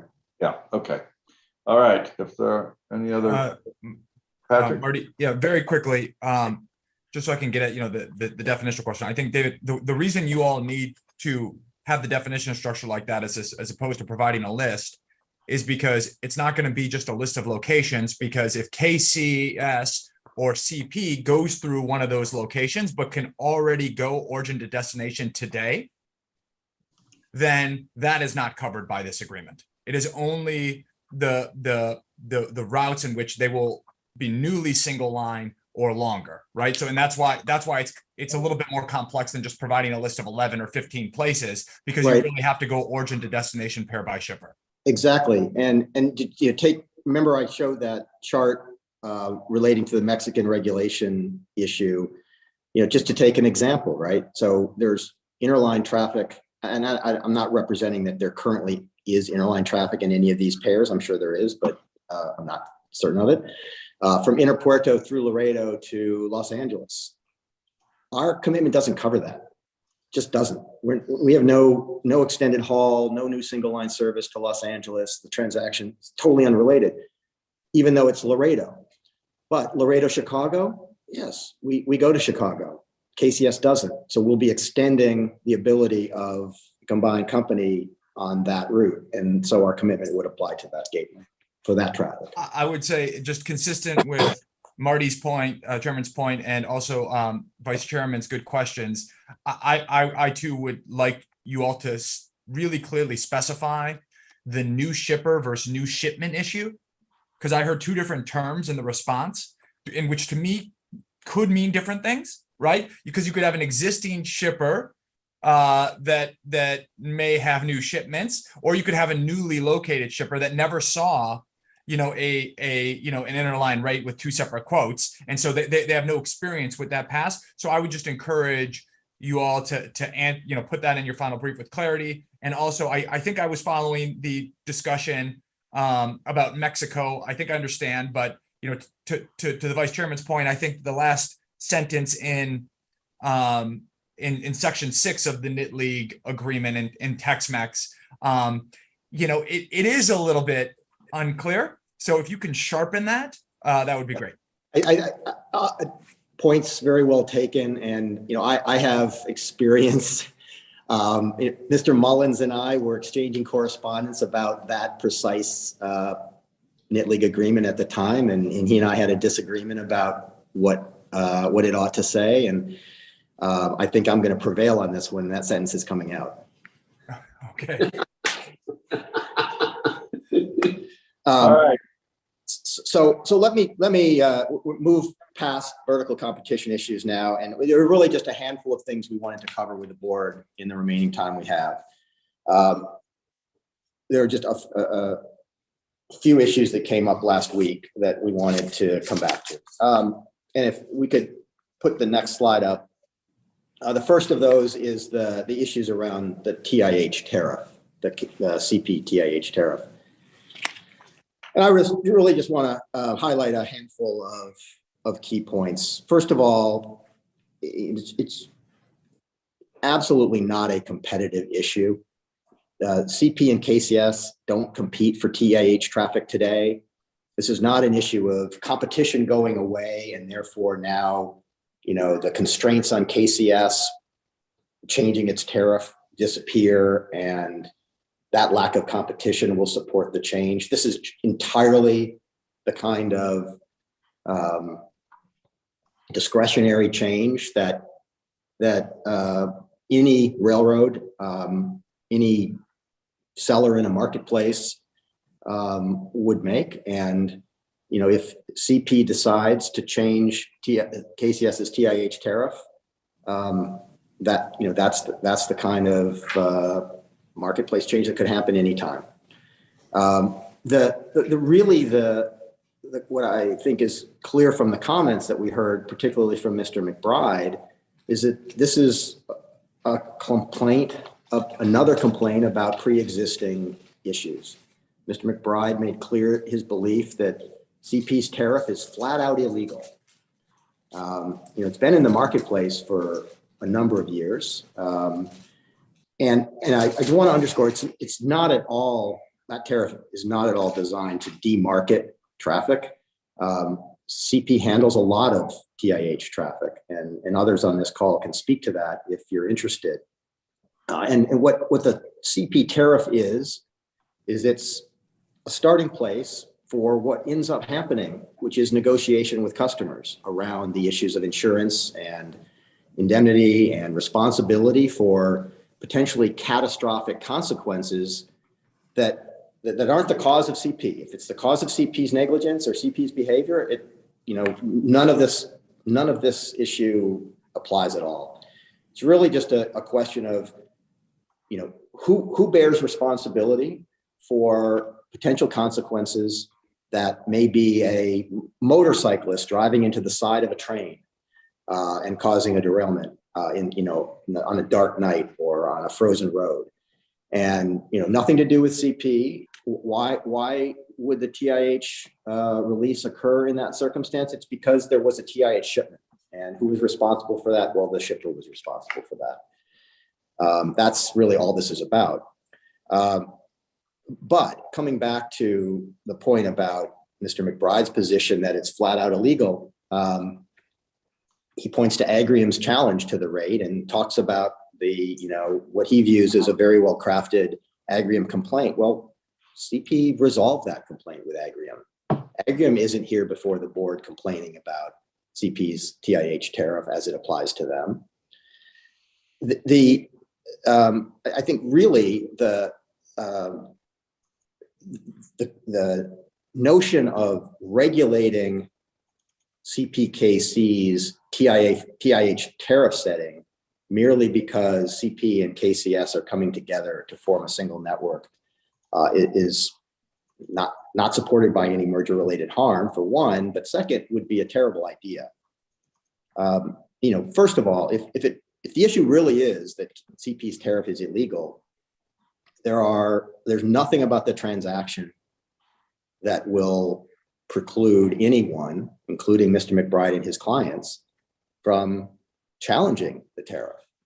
The merger's not changing that. CP's tariff is in the United States now and has not been subject to challenge since that Agrium case that he described. But second, freezing KCS's tariff at where it is today and requiring CPKC, unique among all railroads as to all tariff provisions, to come before the board to ask permission to make a change of any kind would be just another slice of regulation that would be uniquely imposed on CPKC, really for no reason here. We do recognize the concerns that have been raised by certain TIH shippers. So Bear, as a receiver of TIH commodities, was among them. And we engaged with Bear. We tried to engage with others. And Bear understood that a reasonable approach was what we were proposing, which is that we would, as to the KCS network, not apply a change to KCS's tariff without providing 3 years notice. And the 3 years notice was worked out between us and Bear. It wasn't our imposition of a period. And the 3-year notice would provide an opportunity for a couple of things. It would provide an opportunity mostly for shippers to adjust and find other options, other shipping options. Bear's facility in Kansas City was the one at issue, and there were lots of shipping options to Kansas City. But also, to provide an opportunity if someone wanted to challenge the proposed change, to go challenge it during that 3-year notice period. As we've said, we are perfectly happy to make that arrangement available to all TIH shippers served by the KCS network today. Would be a 3-year notice provision that is conditional. There is conditional on one thing, which is that the shipper would use the safest available equipment for the handling of their traffic on the CPKC network. And I think you heard from a number of witnesses over the past week and a half that CPKC is very keenly focused on safety. It is a leader in the industry on safety, and we think that's the right thing to do. So if there are no questions about that, I'm going to now turn to a handful of what I would call grabs by other Class 1 railroads, or attempted grabs by other Class 1 railroads that I think are completely unrelated to this transaction. David, just one quick question before we move off of that. Yes. And you probably just said this, but existing customers of KCS will have 3 years before the new tariff will apply to them? So the 3 years is from the time that CPKC sends notice of its intention to change the KCS tariff applicable to the former KCS part of the network. Okay. And so if that notice is sent on, the control date, if it's the day one, then it would be 3 years from day one. Okay. And the KCS tariff would continue to apply during that period, provided that the shipper was offering its traffic in the safest available equipment. Okay, thank you. Okay, so I think I start and I may almost finish with the biggest grab of all here, which is the Canadian National Divestiture proposal. And I really wanted to address in a very focused way just a handful of things that were said last week. I think the record on this is ample for the board to decide that there's zero basis for granting the divestiture that CN wants.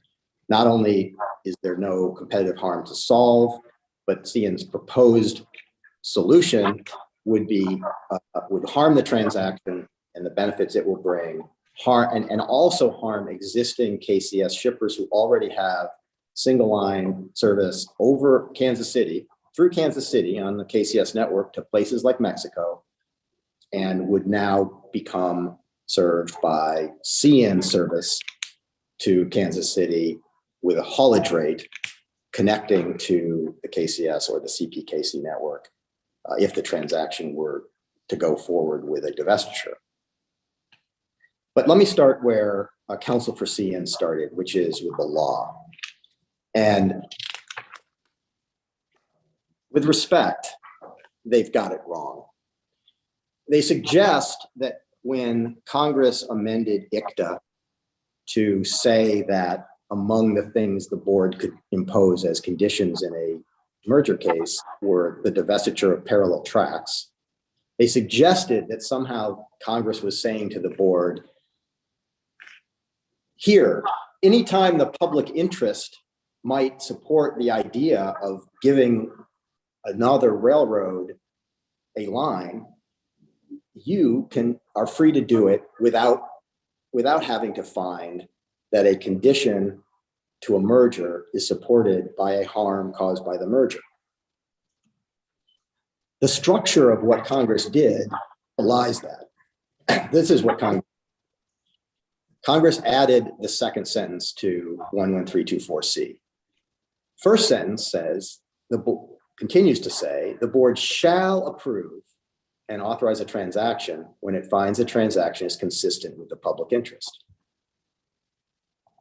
The second sentence simply confirms that when the board concludes that there is merger harm to address, and the board's consistent precedent, which we've shared with the board in our prior filings, and I'm sure we'll remind the board of again in our brief, although very, very briefly, makes clear that in order to impose conditions like trackage rights or divestitures or anything else, the board must first find that there's a merger-related harm and that conditions are narrowly targeted at solving the harm and that the conditions don't cause other harms. And when Congress made clear that the board had the power to order the divestiture of parallel lines, it was simply confirming that the board had in its toolkit, when a condition was warranted, such a tool. And the fact that Congress included the reference to the granting of trackage rights in that sentence, I think makes that abundantly clear. It was always clear that the board had the authority to order trackage rights. It had done so repeatedly in cases like UPSP, in Santa Fe, UP, MPWP, and almost every merger before. There was no doubt about that authority. The question was when, and when is governed by the board's precedent. And it's only when showing a merger-related harm. Second point I'd like to address is this question that was asked of counsel for CN. What's your best case showing that the board will find competitive harm associated with a future reduction in competition? And I'll give him credit. The counsel for CN did the best he could and pointed to the best example being CNIC. Let's talk about that example. What was going on in CNIC? So Canadian National was acquiring the Illinois Central. In connection with the transaction, the applicants entered an agreement with Kansas City Southern that would give Kansas City Southern access via haulage to a large cluster of chemical facilities located in Geismar, Louisiana. Prior to that agreement, Kansas City Southern was already pursuing a building. That work on that building was in progress. When KCS built into this cluster of chemical facilities, it would have had access to 6 chemical plants. 6, sorry. What CN proposed to do was to give KCS access via haulage to 3 of those plants. Those 3 plants would have their competitive options increased from 1 to 2, but really it was 2 to 2 because KCS was already building into those plants. The 3 other plants weren't going to be covered by the haulage agreement. But since the haulage agreement was being put in place, there wasn't going to be a building. So for those 3 plants, what the board did was they said they're going to suffer effectively a 2-to-1 reduction in their options.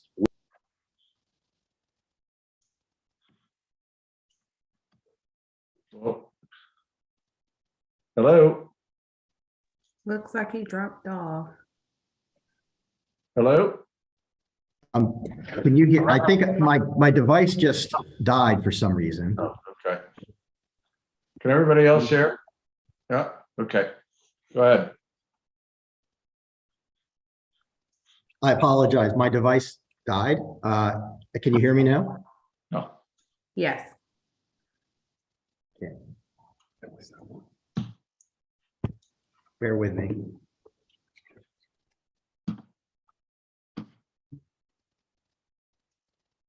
Can you hear me now? Yes. Okay, my apologies. I think I had a power failure on my device. Your laptop doesn't have 8 days of battery life?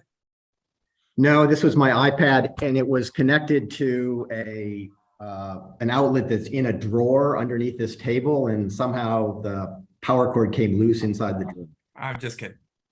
No, I understand. Well, and I hope you don't mean by 8 days, the hearing is going to continue for another 2. So in any event, so going back to this Geismar example, it's really was very straightforward in CNIC. The building would have given all 6 shippers 2 options. The merger agreement was taking the option away for 3. It was very imminent and concrete. And so the board said, no, you have to extend haulage as a condition. You have to extend haulage to those other 3. So again, 2 fundamental differentiating features associated with this example. Number 1, concrete 2-to-1 competitive harm that was the predicate for any condition at all. That's completely absent here. Number 2, narrowly targeted relief even if you accept what CN is saying, all that would be warranted is somehow preserving the possibility of some venture between CPKC and CN to take 80,000 trucks off the highway. Now, there's no evidence that was ever going to happen pre-merger, but that option's not going away, as you've heard from Mr. Creel. If there really is this opportunity to go out and find another 80,000 trucks that can be taken off the highway and operated over the CPKC network, we're going to have every incentive to work with CN, even though it's CN, over whatever gateway makes sense, over whatever route makes sense in order to achieve that outcome. So zero predicate for the board to intervene in this case to grant any relief at all relating to this line. But in addition to that, David, I have had a couple of questions about these 80,000 trucks. Do you or any of the your railroad clients here, CPKCS, have an understanding of where these 80,000 truck movements are today that would go on the line that CN wants to acquire?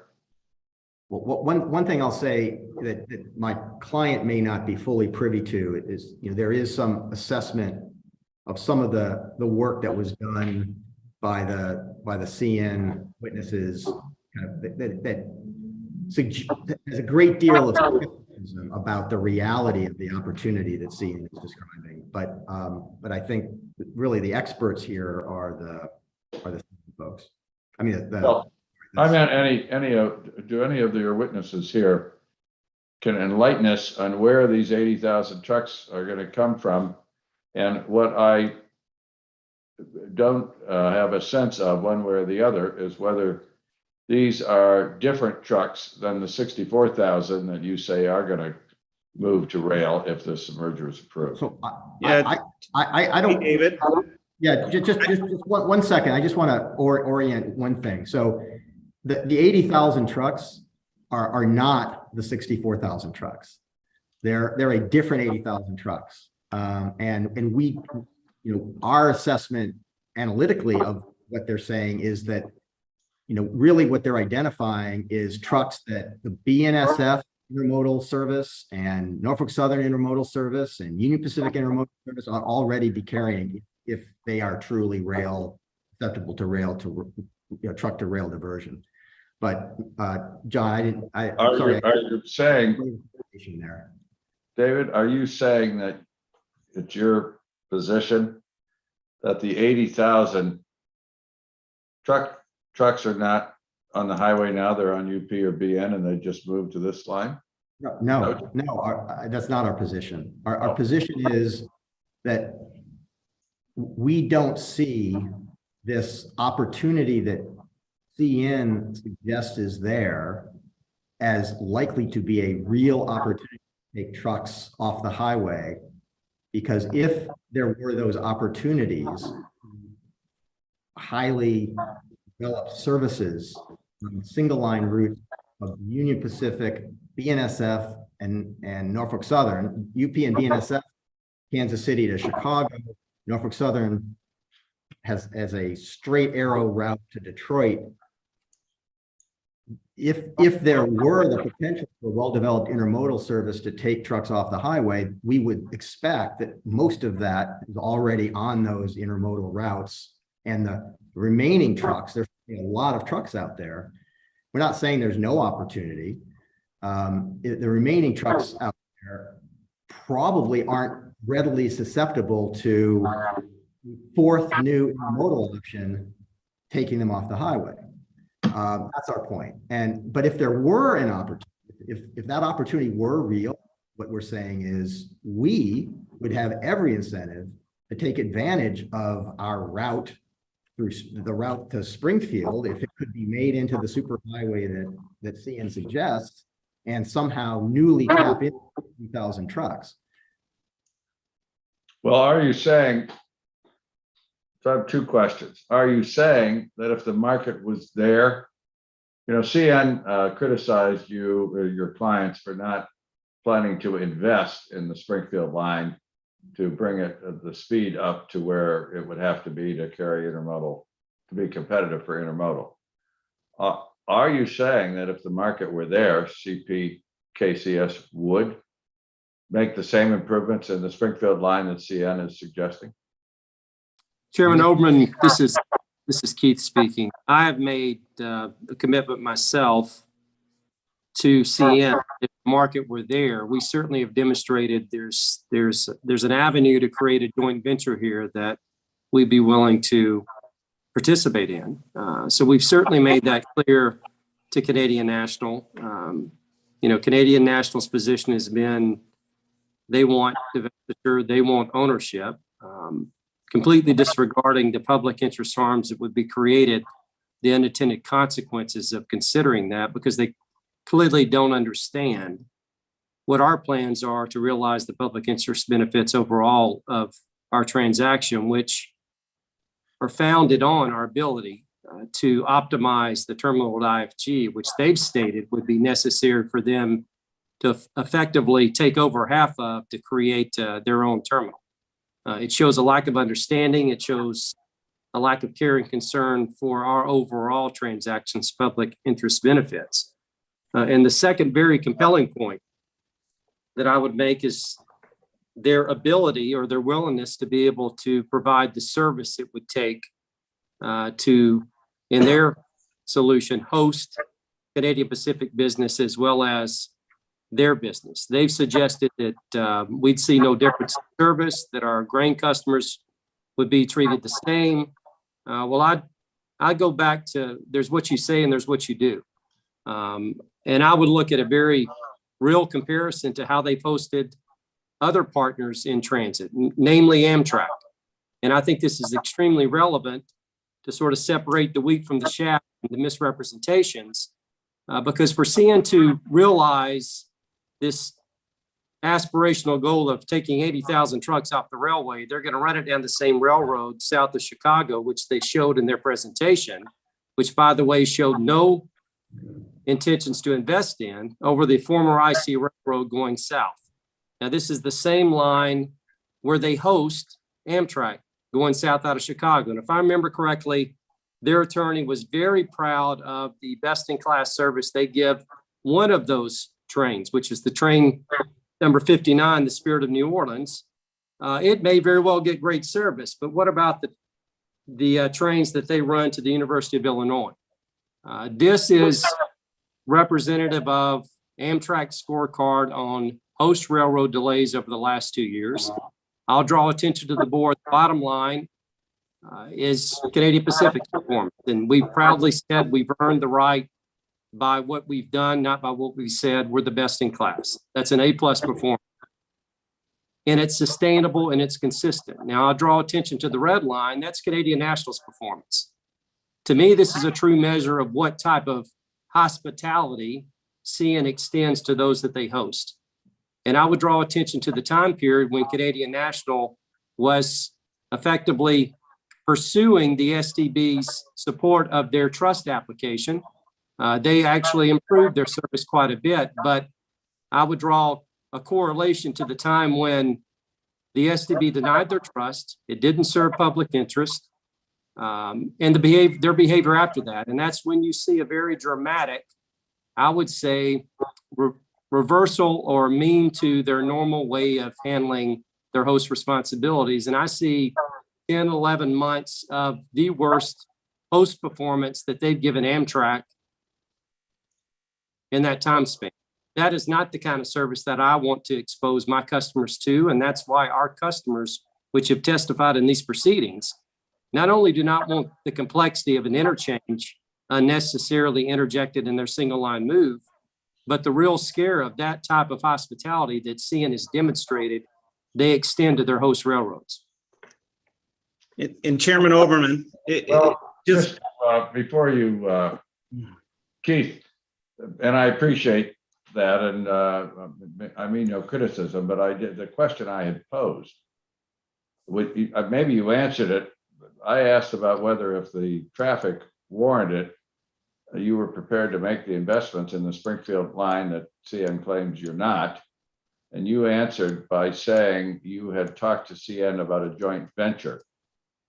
Did you mean to indicate that the only way you would take up this idea that there's all this traffic, intermodal traffic, would be if you did it with a joint venture, that you wouldn't do it alone?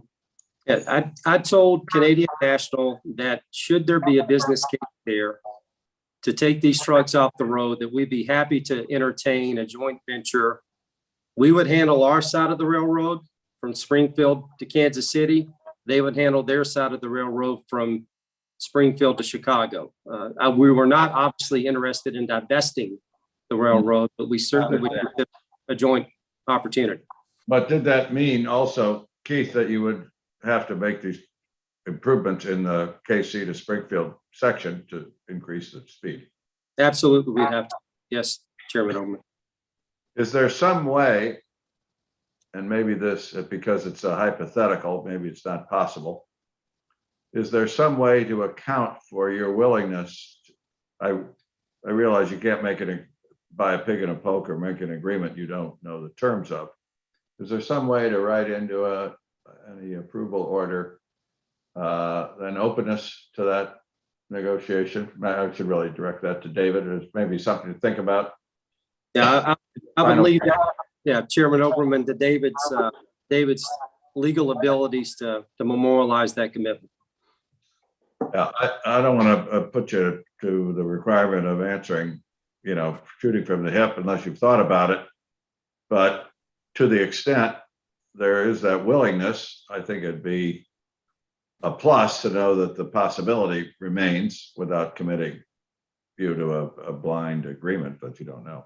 One of the things I would say, Chairman, is, and I hope I'm back on my device now, is that we'll certainly consider or look at to what extent we can memorialize such an openness, but to some extent, what I would suggest to you and to the other members is that nothing about this transaction changes the law of economics. And what Mr. Creel is really saying is if there's an economic opportunity, because there are 80,000 trucks that could be taken off the highway and it would be a business case shown that would generate profits for both partners, there are going to be incentives for CPKC to keep all of those opportunities available for its potential growth. And so I don't think we need to be writing into an approval order all of the things that will drive CPKC's quest for growth and serving its customer over the course of its future. That's the structure of the business. That's the marketplace. That's everything that we pointed to in support of the transaction. But that said, we'll look at whether there's something to be said about that. It relates to the next question I had. There was a back and forth, which I recently re-examined just to make sure my memory was clear.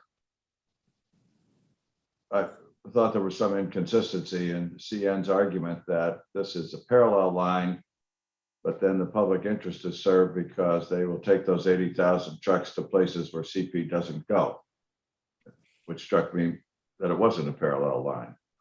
I wonder if Keith or if anybody wants to comment on that. Do you agree that the 80,000 trucks that would go from Kansas City to Springfield and then up, well, not all the way to Chicago, I guess they're suggesting around Chicago, is a route that you don't currently serve directly anyway?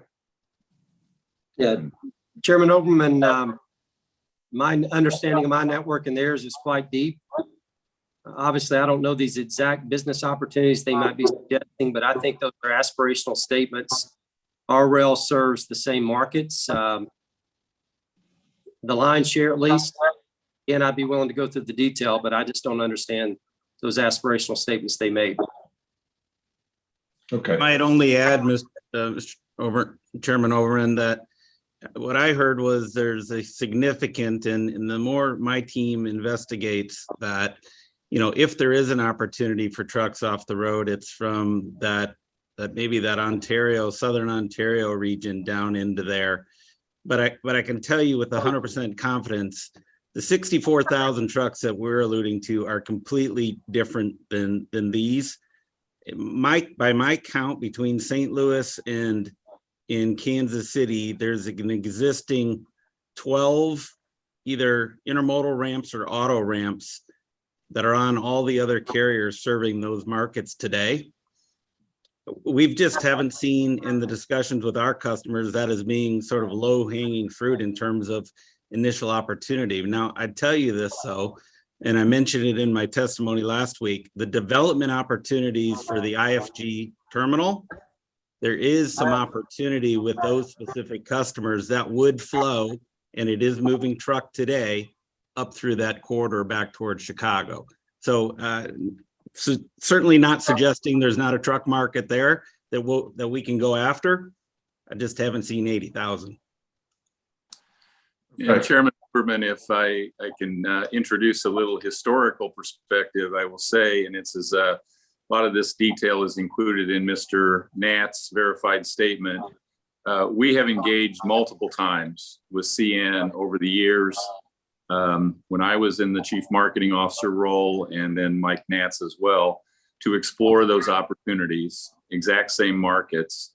And the bottom line is there was never a justification to make even the investment to connect ourselves with CN at Cockrell. I think we also talked about limitations in the trackage or the rights that we have to move over the Union Pacific to move that direction. And Mr. Natz referred to this July 2019 communication with a representative of Canadian National named Ms. Rhonda Anderson, where they basically said that they were going to remove the service from, this is a quote from an email that we received, remove the service from the Cockrell interchange. Volumes are small, and from what I can see, neither of us is doing a bang-up job of pulling. That was in July of 2019. So is that a indirect response or part of a response, Pat, to the suggestion that CN had been in discussions about the use of this Springfield line, and somehow this merger cut them off? They're never. No, sir, that was purely on an interline basis. Yeah, I see. Okay. So are you saying they never approached you about buying the Springfield line? That is correct. They never approached us about buying the Springfield line. Okay, I'm not. Yeah, thank you. But Chairman, I just have two further quick points to make about what I call really the St. Louis line, because ultimately that's what CN wants to force CPKC to sell. The Springfield interchange is almost non-existent. They're trying to make something out of nothing here, where there's no competition over that route today at all. And what they want is, even if you were to accept the idea of preserving this, one train a day of intermodal traffic in each direction, which is all they say they want to do, what a divestiture would do would be massively overreaching. And recall in the focus of the discussion by the Council for CN and their witnesses, a lot of what they were talking about was traffic between Chicago and St. Louis. CN already gets to St. Louis. So if you're talking about parallel lines, that's one place to look.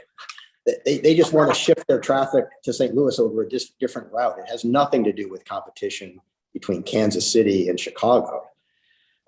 They also talked about traffic to Memphis. Again, they have all these grand ideas about what they would do if they could buy this line in a fire sale ordered by the board, but it has nothing to do with any link to any harm caused by this transaction. When you examine the allegations that CN makes about the so-called competition that they want to preserve, it's competition that has never existed. They admit that. It's all about the future. But when they talk about when would that competition ever have come into existence in the future, what they point to, the only thing they point to, is their interest in acquiring KCS that the board's very familiar with last year, where they wanted to talk about the Springfield Speedway as a new merger-specific benefit. Well, you know, as I think the board knows, in order to be a merger-specific benefit, it's a benefit that would only have come into existence because of the merger. So they were telling the public and the board that this Springfield Speedway was only going to happen with a CN merger with KCS. That's number one. Number two, in the discovery record in this case, and we shared it with the board, it's highly confidential. I won't describe it in any detail, but all of CN's interest in acquiring this line or acquiring rights on this line arose in the context of an acquisition by somebody of Kansas City Southern. And then you remember what counsel for CN said, it's right here in the red box. The only way this was going to happen was you gotta have ownership. So what they're talking about isn't something that was going to occur without the CP merger or in the ordinary course. It was only going to occur with a CN participation in an acquisition of Kansas City Southern. And so there's absolutely nothing about this transaction that changes any future world that was going to occur that needs to be preserved. This transaction is achieving the public interest benefits associated with the entire KCS. Their transaction would vastly overreach and harm those benefits, notwithstanding their claims about haulage, for no reason whatsoever, especially given that the law of economics and the economic incentives that CPKC would have to invest along with CN, if those investments would have the business case Mr. Creel described, leave the board in a position where there's, frankly, any divestiture order here at all would exceed the board's authority. Thank you, David. On a personal note, I would just say that I was born and raised in Springfield, so I like calling it the Springfield line, but that's okay. And as you've seen, we lapse into CN's terminology from time to time, as we have on this slide. But I think it really is important to remember that as part of KCS's system, and you know the absent the CN gambit, this line really is there to serve the St. Louis Gateway and to serve the online shippers, particularly for traffic that they want to send onto the rest of the KCS network. And so disrupting that would be counterproductive. So I understand the point. So my next, I will say just 2 words about the Norfolk Southern trackage rights proposals here. I really don't think there's much more for us to say. You didn't hear anything from Norfolk Southern last week that ought to suggest that this is anything other than a Norfolk Southern desire to get a contract right that they didn't negotiate back in 2006 over the portion of what used to be called the Meridian Speedway west of Shreveport, where they acquired certain rights. They have certain contractual protections with respect to traffic moving east of the Wiley terminal.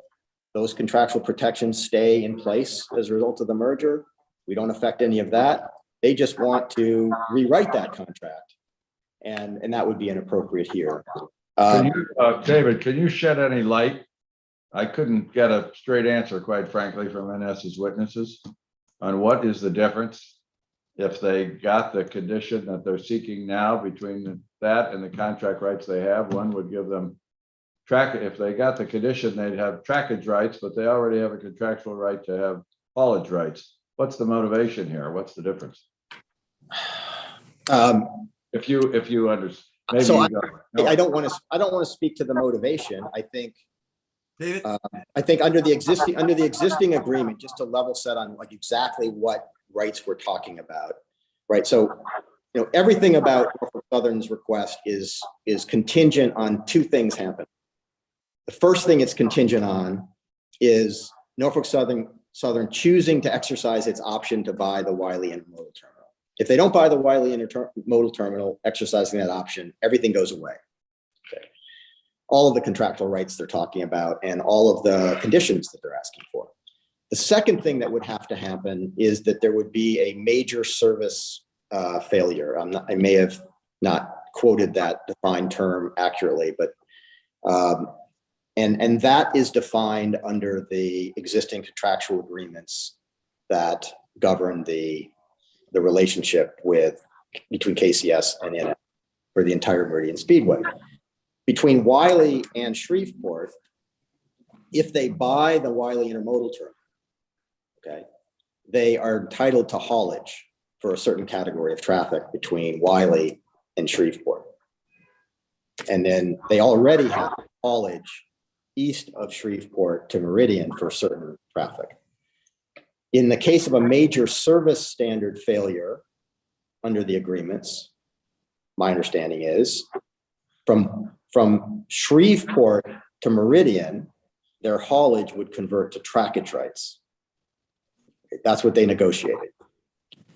But under the existing agreements, if you're in a world post a Wiley acquisition and they have haulage rights from Dallas to Shreveport, those rights don't convert from haulage to trackage. And I think the main reason why they would like to convert them, in the case of a major service standard failure, to trackage rights has nothing to do with operations or protecting service. I think it has everything to do with the economic terms that they're proposing. Yeah. The haulage terms have one rate. The trackage rights terms they propose have a much lower rate, and we work through the math in Mr. Simmons' reply verified statement. Oh, all David- right. So you think that the whole reason for the condition is that trackage rights would be cheaper than the haulage rights they already have? Is that what you're saying? Chairman Oberman, as an operating officer, you've hit the nail on the head. When faced with the alternative, do you want haulage or trackage? You want trackage because it costs less, and you want trackage because you have your crews handling your train. So it's a matter of controlling cost, and that's exactly what their motivation is from my professional assessment. All right, thank you. I do not think this record needs any more words about the other Eastern railroads, so I'll move past that. Just address a few. Well, David, actually, I agree with you. thank you. David, I agree with you too. I think I'll hand the microphone over to Mr. Clements, who will address a few environmental issues. Yeah, and I'll attempt to be brief. I also know that. Let me just say, David, in this proceeding, I'm not sure you need to address environmental issues. There. I do, I'll be very brief, Chair. I'm sorry. I'll just be very brief. We heard some commentary about Houston. All I'll do is point everybody to first the top 10 crossings with complaints. We heard from somebody from Ward 5. The only one in the top 10 that has crossing complaints today is Lockwood Drive, that's within Ward 5. And I just want to note that Lockwood Drive from yesterday's video was one of the bridges that went overhead just west of Inglewood Yard. And so it's grade separated on the route that the CPKC traffic would work or would take through Houston. And none of the top offenders in Houston are at grade on the primary route that CPKCS takes through Houston. And I just want to quickly summarize the finding in the draft EIS is that none of the crossings, 44 that we would go across in Houston, had a demonstration that there was a decrease in the safety and no changes in terms of a reduction to the level of service on any of the crossings in Houston. So I just want to quickly summarize that and then say that we were listening though. We understand the current concerns of communities, and I just want to augment a little bit what we have had on the record in terms of commitments in the draft EIS. And in terms of listening, I want to say in response to what we've heard, and this first one is a bit of just easy to say, but I think we've demonstrated, we've reached agreements with many communities in Houston. We're committed to being a good community partner in Houston like we are everywhere else on our network. And as part of that commitment, We're happy to undertake a regular cadence of meetings with the communities that our traffic goes through on trackage rights. We're not going to take the position that they're just trackage rights and that's UP's sort of water to carry. We will be present in those communities. We, CP, would meet with those communities on a regular basis. We'd be happy if Union Pacific or Burlington Northern or both want to join us, but we'll be present in the community. And importantly, if there's demonstrated merger impacts to communities, we will work with those communities to address the concerns that they raise that are specifically related to the merger. The other area where there was some commentary, you heard from the coalition of the communities west of Bensonville. And I just want to put on the table what we're willing to do and recognize around those communities. And this is, we'll continue to work with the coalition and try and reach an agreement. But if we're unable to reach an agreement, we have some commitments we're willing to make relative to those communities as well. First off, I'd summarize it as there are some quiet zones, but we would make sure that we meet the FRA standards and have a quiet zone that extends all the way from Bensonville out to the end of the coalition. And then I'll just remind the board that we've already reached agreements after that with Hampshire and Pingree Grove. So you would have a continuous quiet zone until you get west of Pingree Grove through the western suburbs. We would also, we heard the commentary about emergency response. We would work to pay and install a system to deliver notification to the emergency dispatch centers and responders about blocked crossings. We've also heard about the public and the impacts that it may have on mobility. And we would work to install ITS interconnect, it's called, that puts warning signs on the road. So if you're going down a road and you're about to take a turn onto a road that crosses the railway and the gates are down, you can be notified of that and make the decision to continue straight and potentially use an alternative route. And finally, to address the issue of gate downtime, and the solution we're proposing is not necessarily freight traffic, but it would reduce gate downtime, and there's up to 58 metros on this section of the railroad. We would, at our cost, work with Metro to install PTC tie-in at anywhere where there's a Metro station immediately adjacent to a at-grade crossing, so that when the train's stationary loading passengers, the gates can go up. When the engineer attempts to depart, the gates would go back down and protect the crossing. And we think all of those speak to the kind of concerns we heard and also speak to what was in the draft EIS. And again, if we can't reach an agreement, we'd be willing to be held to those commitments for betterments in the community there. So that's all I have to add to the record on environmental. If there's any questions. Let me just say this, and I appreciate what the issues you just brought up and some of the concerns. And I know this is not the environmental side of the coin. So, but there are other places that are also going to be impacted. I hope strong consideration is given there. I know Marty and I were in the Davenport area, and I know that you apparently reached a deal with the mayor of Davenport. There are a number of other communities there. Again, high impact. Unlike Houston, they did trip the threshold. They're going from 8 to 20, potentially 21 trains. So that is an issue. So I know that you gave lists and this is not the right place to do it, but since you opened it up, I just want to make sure that those considerations are being made throughout the entire line, not just again Chicago and Houston. Houston was not really all about the crossings. They were just about also the consideration that in their community they're going from 45 trains to 51 trains, which I don't know any of us on this call lives in a community where you have that going on in their community. So in terms of the environmental, there is an issue there. But anyway, since it was said, you brought it up, I just figured I'd bring that up as well. Thank you. Appreciate it, Member Primus. And I just want to reiterate, when I say we'll be a good community partner, The practice we describe in Houston is the practice we live in Iowa today. We lived it before the transaction, and we'll live it afterwards. And we've reached multiple agreements in Iowa, not just Davenport, Bettendorf, Muscatine, Clinton, LeClaire. And so I think we are active and will continue to be active in that area of the world as well.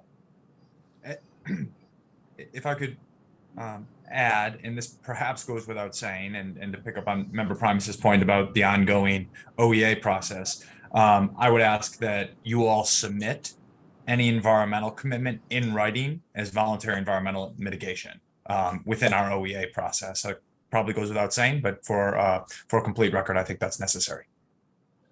We will do. Thank you. I'm glad you said that, Patrick. I was just going to ask you, Mr. Clements, if these suggestions you had made about what you're willing to offer in the Chicago area, was that part of any effort by you to negotiate with these communities and they haven't reached an agreement, or is this just something you're offering now? Yes, Chair Oberman, we're not under settlement privilege in relation to discussions with the coalition, and we have tabled all of these as measures we would reach an agreement with the coalition on, and have not been able to reach an agreement to date. Okay. I just was curious of what effort had been made. Okay, David? So where I thought we'd go next, just to set the stage, and then I'm going to hand it back to Mr. Clements. We've addressed, we think, all the meaningful substantive issues that have been raised with the hearing, and tried to respond to what we heard. At this point, I think what we have in mind is reviewing for you, stepping back, taking stock as to where we stand now with respect to the commitments and conditions that we have indicated we are prepared to accept, and just review the scope of those. I think we have absolutely heard the board say that you want to hear from us in our brief with as specific a set of language as we can. I expect that will be an appendix to our brief that we'll address in the 30 pages. But Mr. Clements will walk through, just to summarize, the full breadth of what we have committed to across the entire proceeding, including with the augmented discussion that we've had over the last couple of days. So, James? Yeah, and I think in the interest of time, I'll try and go on this first slide very quickly. These are commitments that we had previously made. We outlined in our presentation last week, so not to go very deep in them.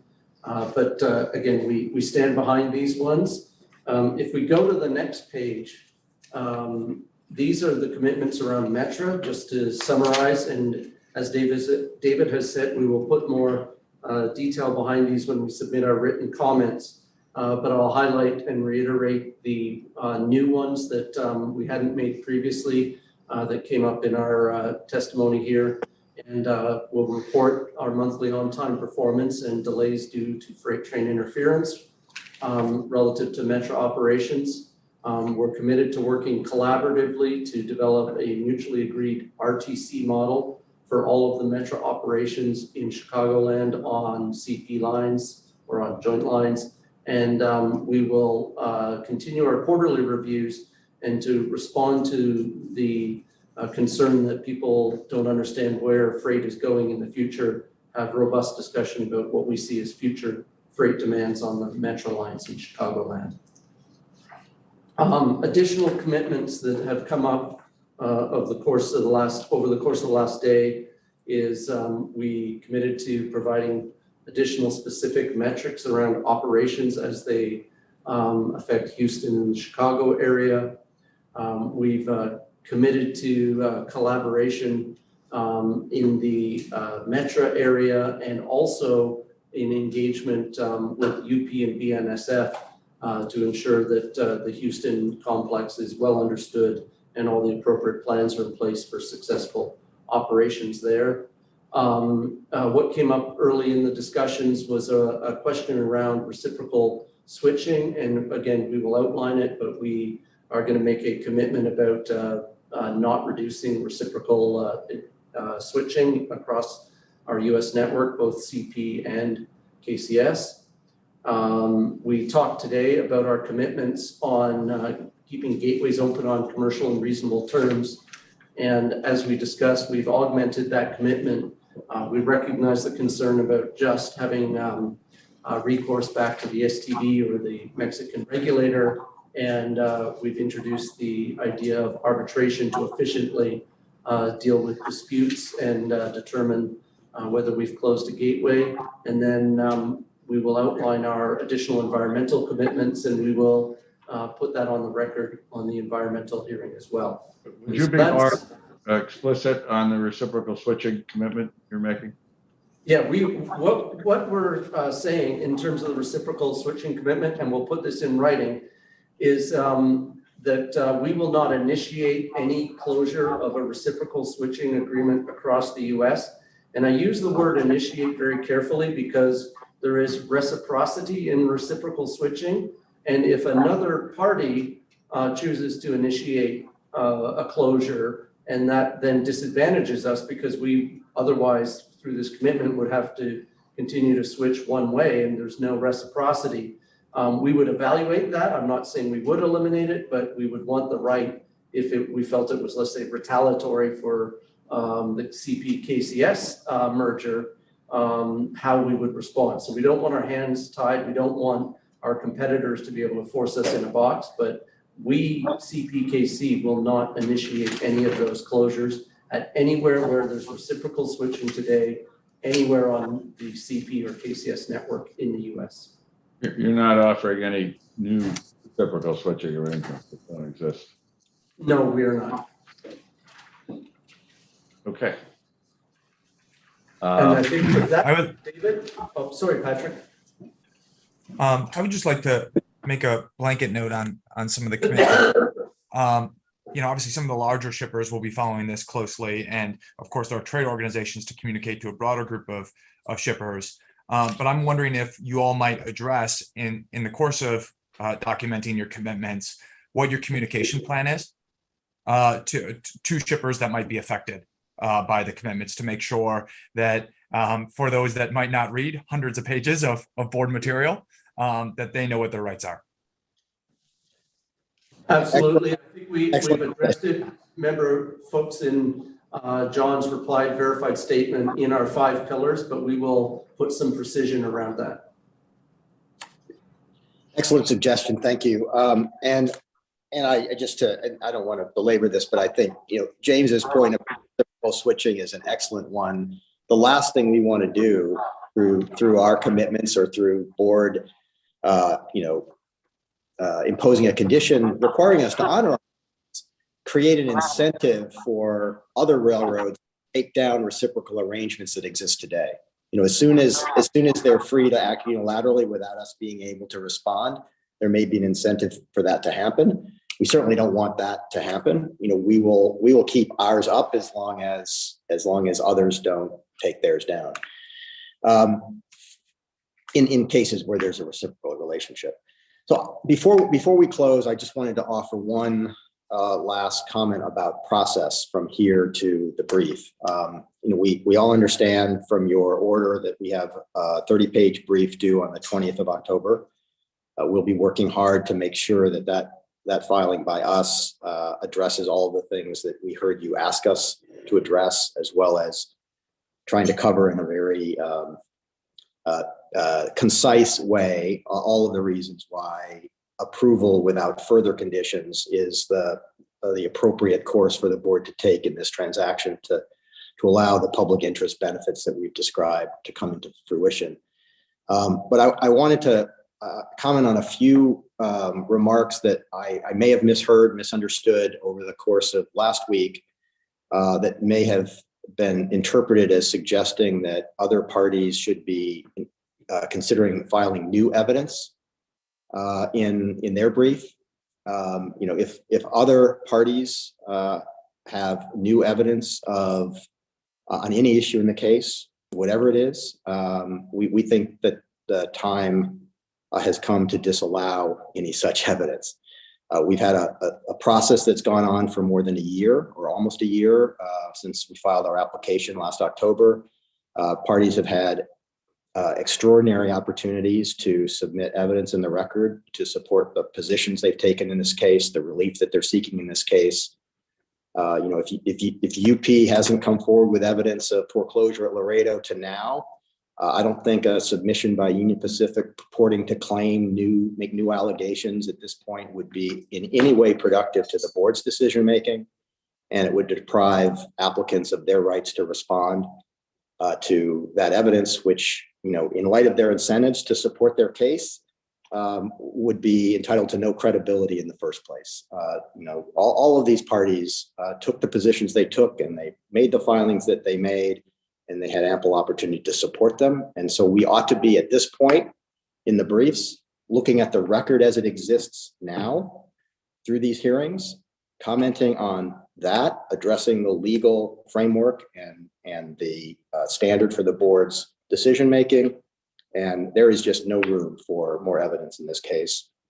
And by the same token, I think it would also be inappropriate for us to hear from other parties about new condition proposals. Union Pacific and BNSF put forward their incredibly anti-competitive and misguided approaches for regulating rates over the Laredo Gateway or the Robstown Gateway. If they decide to come up with some new idea at this point and put it in their brief, it should be stricken and disregarded. We would have no opportunity to address those ideas. I think we already know that there aren't any good ideas out there. Union Pacific, I know, has been looking for ideas to protect itself at Laredo for almost 20 years. They've come up with their best option here, and it's anti-competitive.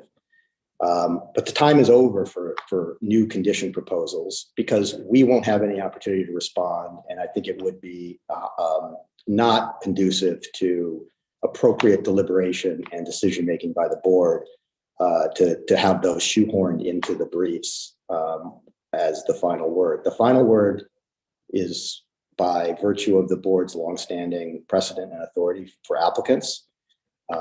We're not going to have a chance to file a reply to all of the briefs that we hear, and that's okay as long as the briefs that we hear are parties commenting only on the record as it exists today. The condition requests that have been made, whether they're good or bad, whether they serve the public interest, whether they're necessary, and the evidence in the record today.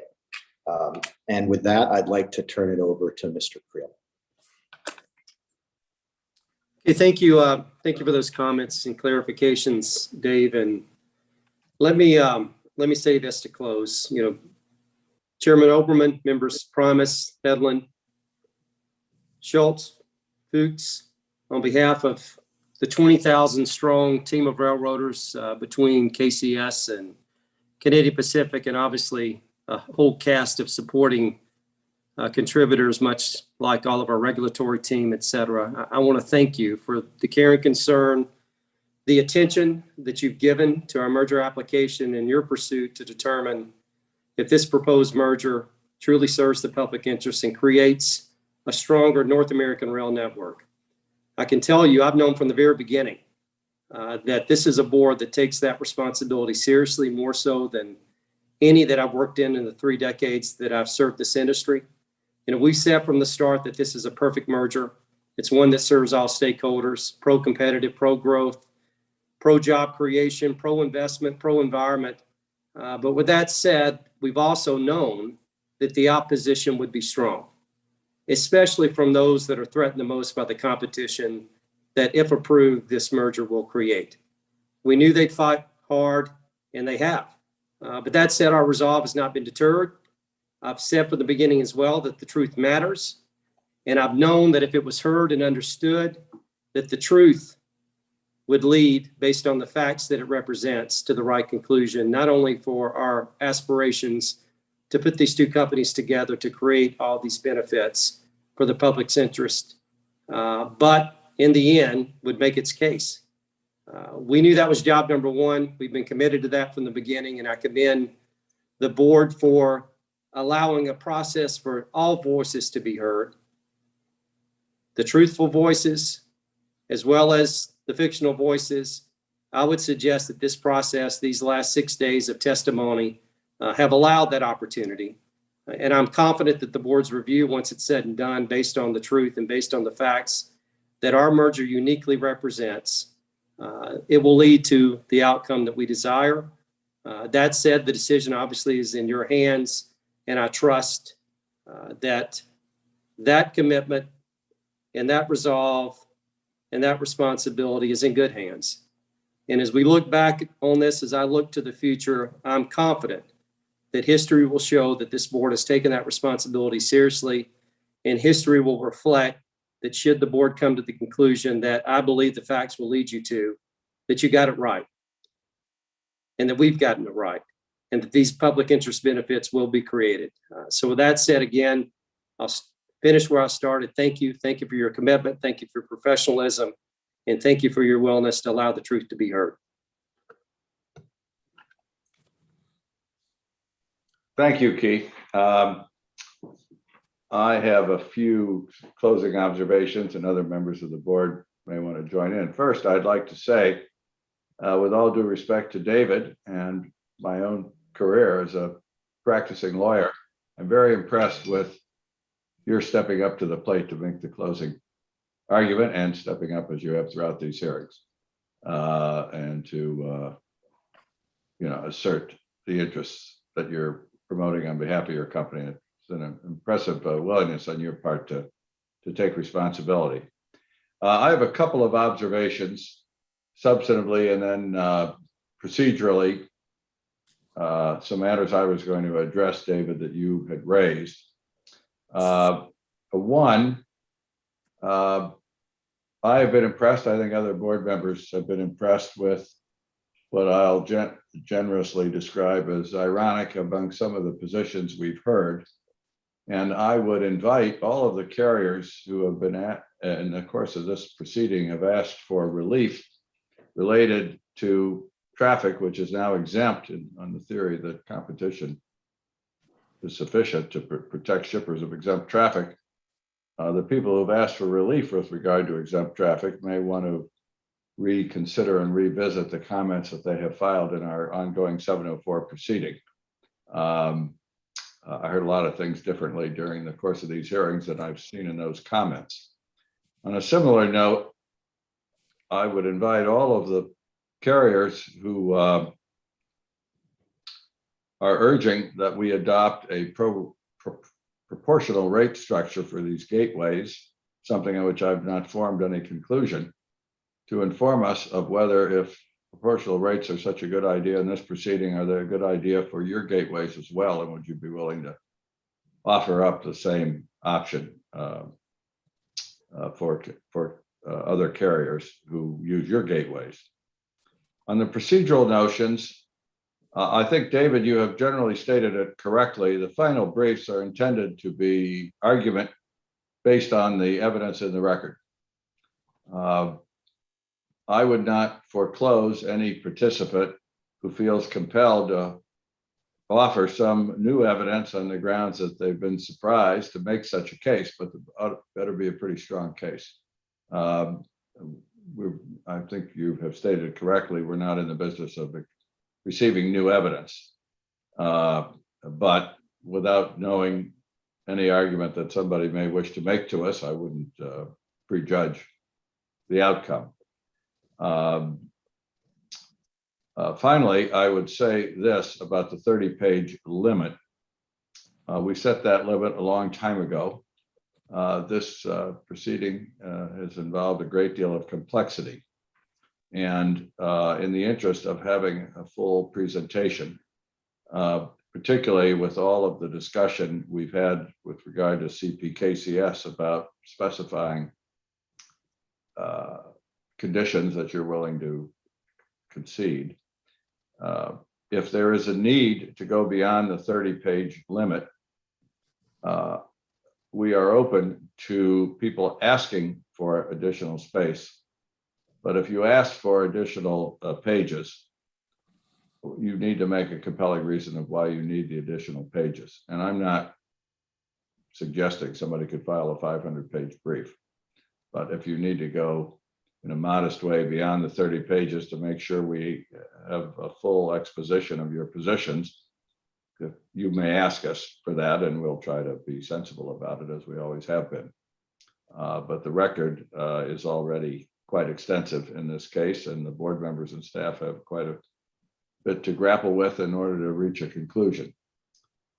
Anyway, nevertheless, I recognize that 30 pages may be an arbitrary limit for some participants, but that is not an invitation to open the door. So with that, I think that that was all I had to conclude with.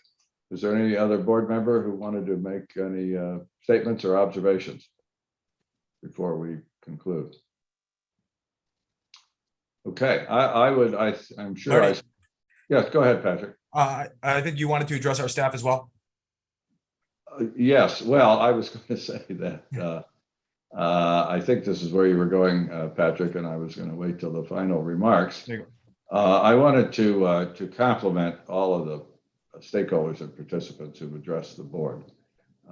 It's quite a bit of undertaking. There have been some sharp back and forth questioning. We have our own views about the merits and demerits of some of the positions, but I think a great deal of work and preparation has gone into this case. It's the first major merger that any of us have experienced, obviously, and that most of the board staff have dealt with. So I think I really want to compliment the industry for those presentations, but I really want to make sure that the public and the participants understand the tremendous amount of work that has been undertaken by board staff. Thousands and thousands of pages, documents, data points have been carefully scrutinized, analyzed, questioned. It's ongoing, and the staff has really risen to the occasion, challenged in a way that I don't think most of them have been challenged over the years. Kept us up to date as much as possible with our ongoing obligations as a board. And so we just couldn't do this work without staff. And we certainly couldn't bring this case to a conclusion one way or the other without what will be a tremendous continuing staff effort until a decision is written and voted on by this board. So I think all of us on the board really commend the staff for that work. I couldn't begin to name everybody, but I think they all know who they are. So with that, I think we can conclude unless anybody else on the board would like to add anything. Marty, I'd just like to echo your remarks about the practitioners, witnesses, and especially our staff and the Herculean efforts that went into making this a productive hearing. Thank you. Yeah, that's really, I don't think anybody who isn't there with the staff can begin to appreciate the effort that this kind of a case requires. All of our cases. And Marty, I want to just thank you personally for your getting us through these proceedings with great skill and impartiality. Well, thank you, Karen. I'll accept. I'll echo Karen's comments and Patrick's comments, and of course, Marty, your comments as well. Thank you to all of the parties as well as the stakeholders for the time and professionalism with which everyone presented to the board. Your thoroughness was greatly appreciated. And of course, thank you to staff as well for your time, especially for scheduling additional days on such short notice. All right. With that, this portion of the hearing has come to a conclusion, and we will close it. And all of the rest of the record remains subject to the existing scheduling, which you're all aware of. Thank you very much, and have a well-deserved good weekend. Thank you, everyone. Thank you. Thank you.